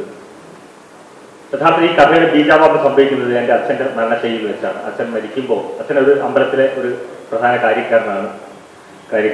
അച്ഛൻ മരണസമയത്ത് എന്നോട് ഒരു നേർച്ച കോഴിയുടെ കഥ പറഞ്ഞു. ഞങ്ങൾ അമ്പലങ്ങളിൽ കോഴിയെ നേർച്ച കൊടുക്കുന്ന ഒരു പതിവുണ്ട്. ഒറ്റ ചരവുള്ള ഒരു കോഴീനെ നേർച്ച കൊടുത്ത ഒരു കഥ അച്ഛൻ മരണശൈലിയിൽ നിന്ന് വളരെ പ്രയാസപ്പെട്ട് നിൽക്കുന്ന സമയത്ത് എന്നെ അടുത്തിരുത്തിയൊരു കഥ പറഞ്ഞു. കുറച്ച് കഴിഞ്ഞ് അച്ഛൻ മരണപ്പെടുകയും ചെയ്തു. പിന്നീട് ഈ കഥയ്ക്ക് സമാനമായ കൊത്തുപണികളുള്ള ഒരു ക്ഷേത്രത്തിലെ ഒരു കാഴ്ച, ഒരു ശില്പം ഞാൻ കർണാടകത്തിൽ വെച്ച് കണ്ടു. നമ്മൾ കഴിഞ്ഞ സമയത്ത് ഗംഗാവലി പുഴയെക്കുറിച്ചൊക്കെ നമ്മൾ ലോറി മറഞ്ഞ കഥയൊക്കെ നമ്മൾ വായിച്ചിട്ടുണ്ടാവും. ഗംഗാവലി പുഴയുടെ തീരത്തുള്ള ഒരു ക്ഷേത്രത്തിൽ ഇങ്ങനെ ഒറ്റച്ചെലവുള്ള പക്ഷിയുടെ ഒരു കഥ ഞാൻ ഒരു ശില്പം കണ്ടു. അതിന്റെ കഥ ഞാൻ മനസ്സിലാക്കി. തമിഴ്നാട്ടിൽ കുറേ കാലം ജോലി ചെയ്യുമ്പോൾ അവിടുത്തെ ക്ലാസിക് കൃതിയായ അകനാനൂർ, അത് ഞാൻ ഒരു സുഹൃത്തിന്റെ സഹായത്തോടെ വായിച്ച് മനസ്സിലാക്കുമ്പോഴാണ് അതിനകത്തും ഒരു ഒറ്റച്ചെലവുള്ള പക്ഷിയുടെ ഒരു കഥ പറയുന്നത്. അതൊക്കെ കണക്ട് ചെയ്യാൻ ശ്രമിക്കുകയും ഞാൻ അതിനെക്കുറിച്ച് കൂടുതൽ അന്വേഷിക്കാൻ ശ്രമിക്കുകയും ചെയ്യുമ്പോഴാണ് എനിക്ക് ഈ കഥ വികസിച്ചു വന്നത്. അങ്ങനെ ഒരുപാട് കാര്യങ്ങൾ യഥാർത്ഥത്തിൽ പറയാനുണ്ടായിരുന്നു. പക്ഷേ പത്മമാഷ് സൂചിപ്പിച്ച പോലെ എനിക്കത് മുഴുവൻ അങ്ങോട്ട് പ്രതിഫലിപ്പിക്കാൻ എനിക്ക് പറ്റിയിട്ടില്ല എന്ന് ഞാൻ മനസ്സിലാക്കുന്നു. എൻ്റെ പ്രിയ സുഹൃത്ത് ഹാരിസും ഇത് പലതവണ സൂചിപ്പിച്ചിരുന്നു. നിങ്ങൾ കംപ്രസ് ചെയ്ത് വെച്ചിരിക്കുകയാണ്. തീർച്ചയായും അത് കുറച്ചുകൂടി ഡീറ്റെയിൽ ചെയ്യണം എന്ന് പറഞ്ഞത്. പക്ഷെ എന്തുകൊണ്ടോ എനിക്കത് പറ്റിയില്ല. ഒരു ഘട്ടത്തിൽ അതിൽ കൂടുതൽ കൈവയ്ക്കാൻ എനിക്കത് പറ്റുന്നില്ലായിരുന്നു എന്നാണ് വാസ്തവം. ഏതായാലും എൻ്റെ കോരപ്പുഴയുടെ പലരും സൂചിപ്പിച്ച പോലെ വാസ്കോഡ ഗാമ തോണി തുഴഞ്ഞ് പോയ ആ കോരപ്പുഴയുടെ തീരത്തുള്ള പ്രദേശത്തുള്ള ആളുകളുടെ പുഷ്പരാജൻ ഒരാളല്ല, പല കഥാപാത്രങ്ങളുടെ സമ്മേളനമാണ് പുഷ്പരാജൻ. പല സ്വഭാവങ്ങളുണ്ട്, പല ജോലികൾ ചെയ്തിട്ടുണ്ട് ആ പുഷ്പരാജനെ കഥ പറയുന്നത്. യഥാർത്ഥത്തിൽ പുഷ്പരാജന്റെ വളരെ പ്രാദേശികമായ കഥ കേരളത്തിന്റെ സാംസ്കാരിക കേന്ദ്രമായ തൃശ്ശൂരിൽ വെച്ച് പ്രകാശനം ചെയ്യപ്പെടുന്നു എന്നത് വളരെ സന്തോഷം തരുന്ന ഒരു കാര്യമാണ്. അതും മലയാള കാവ്യലോകത്തിന്റെ പത്മഭാഷയുടെ വാക്കിൽ കടമെടുത്ത് പറഞ്ഞാൽ മലയാള ഭാഷയ്ക്ക് ഇത്രയേറെ കോമളത്വമുണ്ടെന്ന് നമ്മൾ പഠിപ്പിച്ച മഹാകവി ചങ്ങമ്പുഴയുടെ പേരുള്ള ഈ മന്ദിരത്തിൽ വെച്ച് പ്രകാശനം ചെയ്യപ്പെടുന്നത് എന്നത് വളരെയേറെ സന്തോഷം തരുന്ന ഒരു കാര്യമാണ്. ഞാൻ മനസ്സിലാക്കിയത് ചങ്ങമ്പുഴയോട് സംവദിക്കാനും 13 വയസ്സുള്ള ആ കാലഘട്ടത്തിൽ പത്മമാഷിക്ക് ചങ്ങമ്പുഴ സംവദിക്കാനും അദ്ദേഹത്തിന് ഏറ്റവും അവസാനത്തെ കയ്യൊപ്പ് വാങ്ങി ഇപ്പോഴും നിധിപോലെ സൂക്ഷിക്കാൻ കഴിഞ്ഞ ഒരു മഹാവ്യക്തിത്വം കൂടിയാണ് ശ്രീവസന്തൻ മാഷ്. അദ്ദേഹം ചരിത്രകാരനാണ്, പണ്ഡിതനാണ്, നിരൂപകനാണ്. എൻ്റെ പുസ്തകം വായിക്കാൻ അതുകൊണ്ട് തന്നെ ഞാൻ ഈ നമ്മുടെ എഴുത്തച്ഛൻ സ്മാരകം അല്ലെങ്കിൽ എഴുത്തച്ഛൻ അവാർഡ് കിട്ടിയെന്ന് പറഞ്ഞ എഴുത്തച്ഛൻ അവാർഡ് എന്ന് പറയുന്നത് വളരെ കേരളത്തിന്റെ ഔദ്യോഗിക സർക്കാരിന്റെ ഏറ്റവും ഉന്നതമായ ഒരു അവാർഡാണ്. അത്രയും നമ്മുടെ ഭാഷാ പിതാവിന്റെ പേരിലുള്ള ആ അവാർഡിന് അർഹനായ മഹാമനീഷിയാണ് എൻ്റെ പുസ്തകം പ്രകാശനം ചെയ്തു എന്നതും വളരെ സന്തോഷം തരുന്ന ഒരു കാര്യമാണ്. പുസ്തകം ഏറ്റുവാങ്ങിയതാവട്ടെ ശ്രീ എൻ രാജനാണ്. ദേശാഭിമാനി വാരികയുടെ ഒരു വായനക്കാരനായിരുന്നു ഞാൻ. വായിച്ചു കഴിഞ്ഞാൽ ചെറുകഥകളോ അല്ലെങ്കിൽ അതിലെ ലേഖനങ്ങളോ വായിച്ചു കഴിഞ്ഞാൽ തീർച്ചയായും ഞാൻ അതിനെന്തെങ്കിലും ഒരു കുറിപ്പുകൾ എഴുതും. പലതും പ്രസിദ്ധീകരിക്കപ്പെടുകയായിരുന്നു. പിന്നീട് തീർച്ചയായിട്ടും പല ഘട്ടങ്ങളിലായിട്ട് പ്രസിദ്ധീകരിക്കപ്പെട്ടിട്ടുണ്ട്. ഇപ്പൊ ഞാൻ അദ്ദേഹത്തോട് സംവദിക്കുമ്പോഴാണ് അദ്ദേഹം അത് ഓർത്തെടുക്കുകയും ചെയ്തിട്ടുണ്ട്. ഞാൻ അന്നൊരു തവണ കുറിപ്പ് എഴുതിയപ്പോൾ അദ്ദേഹം ഫോൺ വിളിച്ച് സംസാരിക്കുന്നതിന് വിശദീകരണം നമുക്ക് ആവശ്യപ്പെടുകയും ചെയ്തിട്ടുണ്ടായിരുന്നു. അങ്ങനെ ഫോണിലൂടെ ബന്ധപ്പെട്ടിരുന്ന ഒരാളെ തിരുമേനി മുഖാന്തരം അതൊരു സ്വപ്നമായിരുന്ന ഒരു കാര്യം അത് യാഥാർത്ഥ്യമായി എൻ്റെ പുസ്തക പ്രകാശന ചടങ്ങിൽ അദ്ദേഹം പുസ്തകം സ്വീകരിക്കാൻ എത്തിച്ചേർന്നു എന്നതും എനിക്ക് വളരെ ചാരിതാർത്ഥ്യം സന്തോഷം നൽകുന്ന ഒരു കാര്യമാണ്. ഈ ചടങ്ങിനെ ഈ പുസ്തകം എഴുതി കഴിഞ്ഞപ്പോൾ തിരുമേനിയുടെ ഞങ്ങൾ തിരുമേനിയാണ് സ്നേഹപൂർവ്വം വിളിക്കാറ്. തിരുമേനിയുടെ ഞാൻ സൂചിപ്പിച്ചപ്പോൾ അദ്ദേഹമാണ് ഈ പത്മമാഷ കാര്യവും ഈ രാജൻ സാറിന്റെ കാര്യമൊക്കെ പറഞ്ഞത്. അങ്ങനെയാണ് പത്മമാഷ പോയി കാണുമ്പോൾ പത്മമാഷ ഒരു മടി കൂടാതെ അത് തയ്യാറാവുകയും ചെയ്തു. തിരുമേനിയോട് എനിക്ക് പ്രത്യേകിച്ച് എൻ്റെ ഒരു നന്ദി പറയാനുള്ളത്, കാരണം ഞാൻ കേരളത്തിന് പുറത്തായാലും തീർച്ചയായും നോവൽ എന്നുള്ളൊരു യാത്രത്തിൽ എനിക്ക് എത്താൻ ആകുമായിരുന്നില്ല. അങ്ങനെ ഒരു നല്ലൊരു തൊഴിൽ അന്തരീക്ഷം ഉള്ളത് കൊണ്ടാണ് എനിക്ക് ഈ രചനയിലും വായനയിലും കൂടുതൽ ശ്രദ്ധ കേന്ദ്രീകരിക്കാൻ പറ്റിയത്. അപ്പം അത്തരം ഒരു തൊഴിൽ അന്തരീക്ഷം എനിക്ക് തന്നിരിക്കുന്ന ആ മാനേജ്മെന്റിനോടുള്ള കൃതജ്ഞതയും അതുപോലെ എന്നോടോ ജോലി ചെയ്യുന്ന സഹപ്രവർത്തകരോ എന്നോട് കാണിക്കുന്ന സ്നേഹവും കൊണ്ടാണ് ഇങ്ങനെ ഒരു സ്വപ്ന സാക്ഷാത്കാരത്തിലേക്ക് എനിക്ക് എത്താൻ കഴിഞ്ഞതും. അതുകൊണ്ട് തന്നെ ആ നന്ദിയും ആ സ്നേഹവും ഞാനിവിടെ അറിയിക്കുകയാണ്.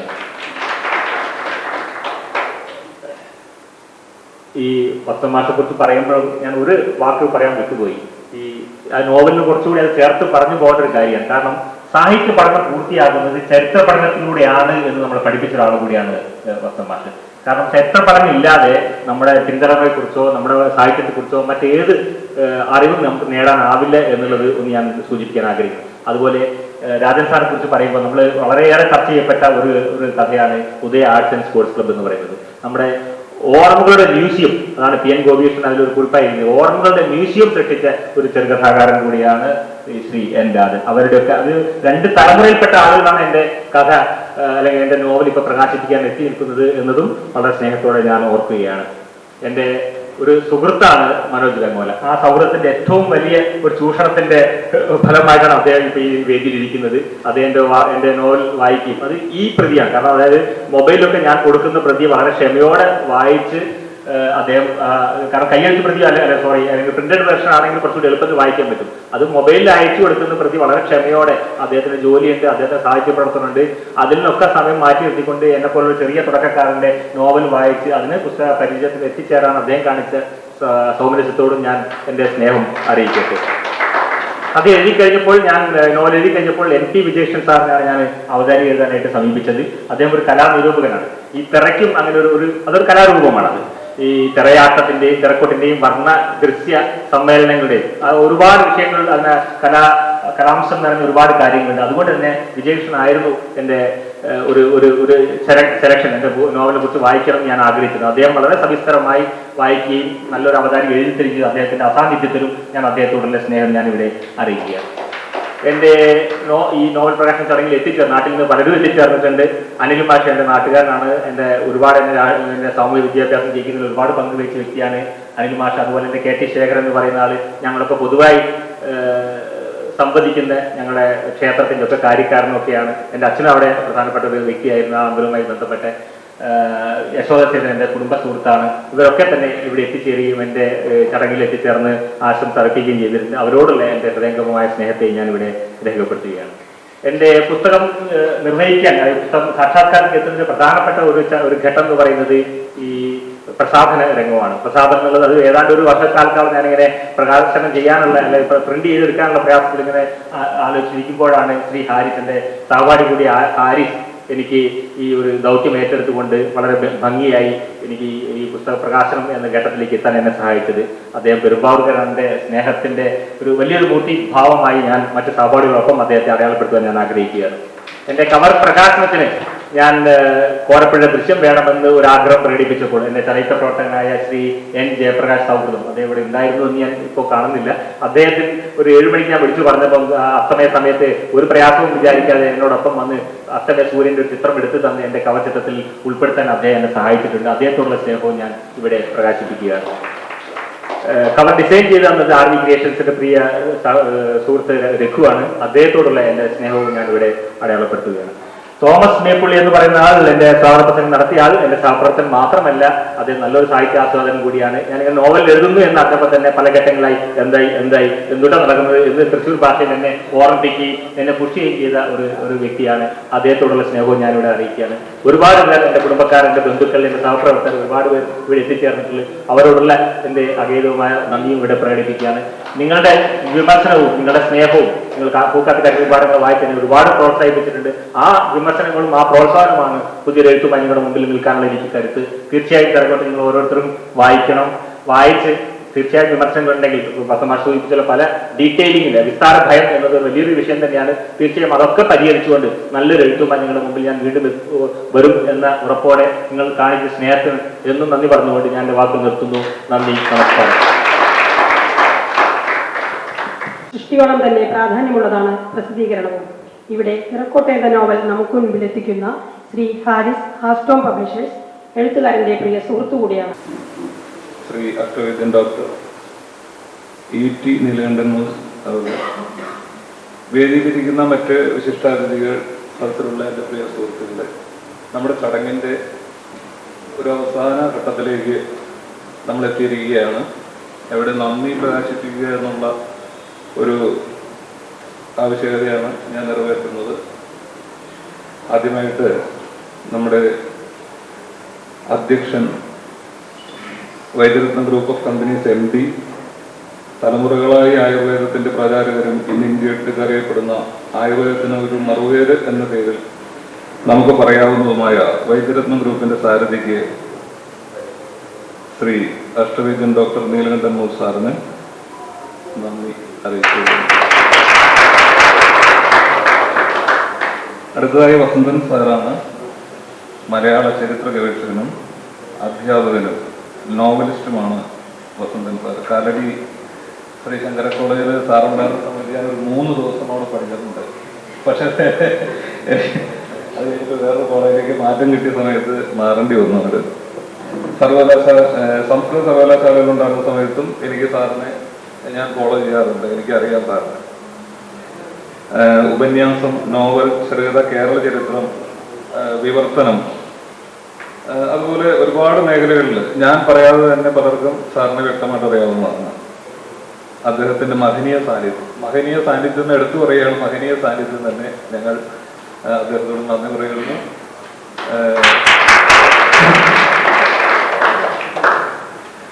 അടുത്തതായി രാജൻ സാറാണ്. രാജൻ സാറ് ദേശാഭിമാനി വാരിക ചീഫ് സബ് എഡിറ്റർ ആയിരുന്നു. അദ്ദേഹം നിരവധി ചെറുകഥാ സമാഹാരങ്ങൾ മലയാളികൾക്ക് മുമ്പിൽ സമർപ്പിച്ച ഒരു വ്യക്തിയാണ്. ഇപ്പോൾ കേരള സാഹിത്യ അക്കാദമി ജനറൽ കൗൺസിൽ അംഗമാണ്. അദ്ദേഹത്തിന്റെ സാന്നിധ്യത്തിനും ഞങ്ങൾ കൃതജ്ഞരാണ്. ഇനി അടുത്ത മനോജ് വെങ്ങോല എൻ്റെ ഒരു സുഹൃത്താണ്. ഈ എഴുത്തുകാർക്കിടയിൽ ശ്രദ്ധേയമായ ഒരു സാന്നിധ്യം നേടിയെടുക്കുന്നതിന് അദ്ദേഹത്തിന് കഴിഞ്ഞിട്ടുണ്ട്. ഒട്ടനവധി കഥാസമാഹാരങ്ങളുടെ സൃഷ്ടാവാണ്. മനോജിനെ കുറിച്ച് പറയുമ്പോൾ ഞാൻ സതീശനൊക്കെ മനോജിന്റെ വീട്ടിൽ പലപ്പോഴായിട്ട് പോയിരുന്ന് ചായ കുടിക്കുന്നത്, കട്ടൻ ചായ കുടിച്ചിരുന്ന് വർത്താനല്ലോ. ഈ ആകാശത്തിന് കീഴിലുള്ള എല്ലാ കാര്യങ്ങളും ഞങ്ങൾ സംസാരിക്കും, സാഹിത്യം ഒഴിക്കും. കാരണം എനിക്കറിയില്ല, ഒരിക്കറിയാം. അതുകൊണ്ട് അതാണ് ആദ്യം ഓർമ്മ വരുന്നത്. ഞങ്ങളുടെ സുഹൃത്തുക്കൾ വേറെ ഇവിടെ ഉണ്ട്. അപ്പോൾ മനോജിന് വളരെയധികം നന്ദി. പിന്നെ ഇതിന്റെ നമ്മുടെ ഡോക്ടർ NP വിജയകൃഷ്ണൻ സാർ, വേദിയിലില്ലെങ്കിൽ പോലും നമ്മൾ പരാമർശിക്കപ്പെടാതിരിക്കാൻ പറ്റാത്തൊരു വ്യക്തിയാണ്. കൊയിൽതാരത്തിന്റെ നോവലിനെ അടിമുടി അപഗ്രഥിച്ച ശേഷം എഴുതിയ അവതാരിക. അതൊരു വളരെ ആ നോവലിനെ കൃത്യമായിട്ട് ഒന്ന് പ്രോസക്ഷൻ നടത്താൻ അവതാരികയ്ക്ക് സാധിച്ചിട്ടുണ്ടെന്നാണ് എൻ്റെ അഭിപ്രായം. അതിൻ്റെ അകത്ത് അദ്ദേഹം പറയുന്ന ഒരു ഭാഗമുണ്ട്. റോസ ഇൻഡിക്കയിൽ നിന്നും അമൂർഫോ പോലീസിലേക്കുള്ള ഒരു പതനമാണ് പുഷ്പരാജിന് സംഭവിച്ചിട്ടുള്ളതെന്നുണ്ട്. യഥാർത്ഥത്തിൽ അതൊരു എന്താ പറയുക, കൃത്യമായ ഒരു പഠനം തന്നെയായിട്ട് എനിക്ക് തോന്നിയിട്ടുണ്ട്. റോസ ഇൻഡിക്ക നമുക്കറിയാം. പുഷ്പരാജൻ എന്ന് പറഞ്ഞ പേര് തന്നെ നമുക്കറിയാം. പുഷ്പരാജൻ എന്ന പേര് പുഷ്പങ്ങളുടെ രാജാവ് എന്നറിയപ്പെടുന്നതാണ്. അപ്പൊ അതിൻ്റെ അകത്ത് റോസ ഇൻഡിക്ക എന്ന് പറഞ്ഞു കഴിഞ്ഞിട്ടുണ്ടെങ്കിൽ ഏറ്റവും സുഗന്ധം വമിപ്പിക്കുന്ന ഒരു പുഷ്പമാണ് റോസ ഇൻഡിക്ക. അതിൽ നിന്ന് അമോർഫോഫീലിസിലേക്കുള്ള ഒരു പതനം എന്ന് പറഞ്ഞാൽ, ഈ അമോർഫോഫീലിസ് ഈ ചേനപ്പൂവിന്റെ വിഭാഗത്തിൽപ്പെടുന്ന ഒരു ഇതാണ്.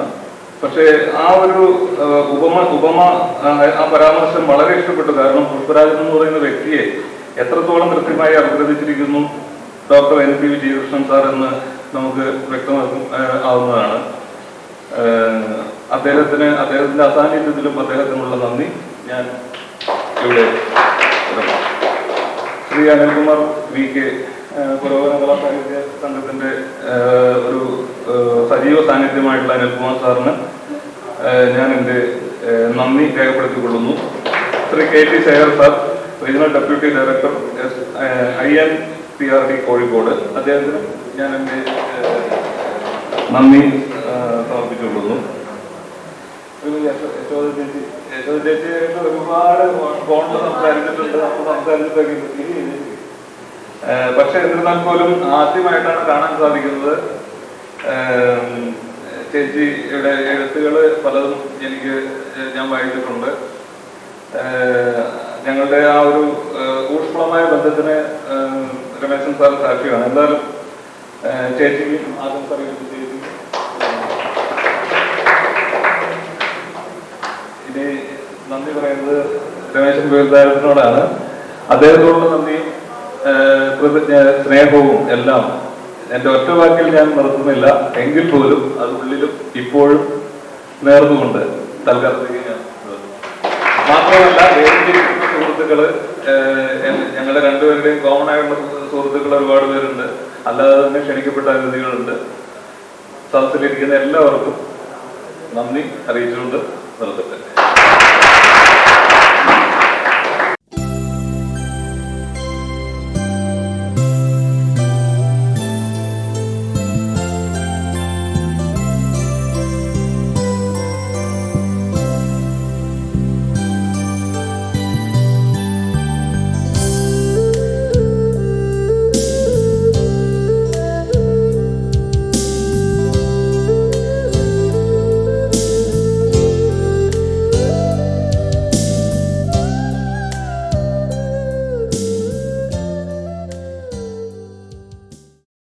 നമസ്കാരം, ഞാൻ മനോജ് വെങ്ങോല. കോരപ്പുഴയുടെ തീരത്തെ മനുഷ്യരുടെ ജീവിതവും സംസ്കാരവും അടയാളപ്പെടുത്തുന്ന നോവലാണ് രമേശൻ പൊയിൽത്താഴത്തിൻ്റെ തിറക്കൊട്ട്. പ്രാദേശിക ചരിത്രമാണ് ഈ നോവലിൻ്റെ ആധാരശ്രുതി. പുതിയ കാലത്തെയും പഴയ കാലത്തെയും ഭാഷയിലേക്ക് സമന്വയിപ്പിക്കാനുള്ള ഒരു പരിശ്രമമാണ് തിറക്കൊട്ട്. മനുഷ്യർ തമ്മിലുള്ള സാമൂഹിക വ്യവഹാരങ്ങളെ കൃത്യതയോടെ അടയാളപ്പെടുത്താൻ ചരിത്രം ഭാഷയിലേക്ക് സമന്വയിപ്പിക്കുന്ന രീതിയാണ് രമേശൻ പൊയിൽത്താഴത്ത് ഈ നോവലിൽ അവലംബിച്ചിട്ടുള്ളത്. മനോഹരമായ ഭാഷയും കാലബോധവും ചരിത്രബോധവും സാമൂഹിക ക്രമങ്ങളും തിറക്കൊട്ടിൽ അടയാളപ്പെട്ട് കിടക്കുന്നു. ഇന്ന് ശ്രീ രമേശൻ പൊയിൽത്താഴത്തിൻ്റെ ഏറ്റവും പുതിയ നോവൽ തിറക്കൊട്ട് പബ്ലിഷിംഗ് ആയിരുന്നു. ശക്തമായ പശ്ചാത്തലത്തിൽ ഒരു ശക്തമായ നോവൽ, അതാണ് രമേശൻ പൊയിൽത്താഴത്തിൻ്റെ തിറക്കൊട്ട് എന്ന നോവലിനെ ഒറ്റ വാക്കിൽ ഉപമിക്കാവുന്നത്. പുസ്തകത്തിൻ്റെ വലിപ്പത്തിനേക്കാളുപരി അതിൻ്റെ അടങ്ങിയിരിക്കുന്ന കണ്ടന്റ് അത് വളരെ വലുതാണ്. അത് ഇതിന് രമേശൻ പൊയിൽത്താഴത്തിൻ്റെ കരിയറിൽ തന്നെ ഒരു നല്ല എഴുത്തായിരിക്കും, നോവലായിരിക്കും ഈ പുസ്തകം എന്നുള്ളതിനെ കുറിച്ച് യാതൊരു സംശയവുമില്ല. നമുക്കെല്ലാവർക്കും പ്രതീക്ഷയോടെ കാണാവുന്ന ഒരു എഴുത്തുകാരൻ തന്നെയാണ് രമേശൻ പൊയിൽത്താഴത്ത്.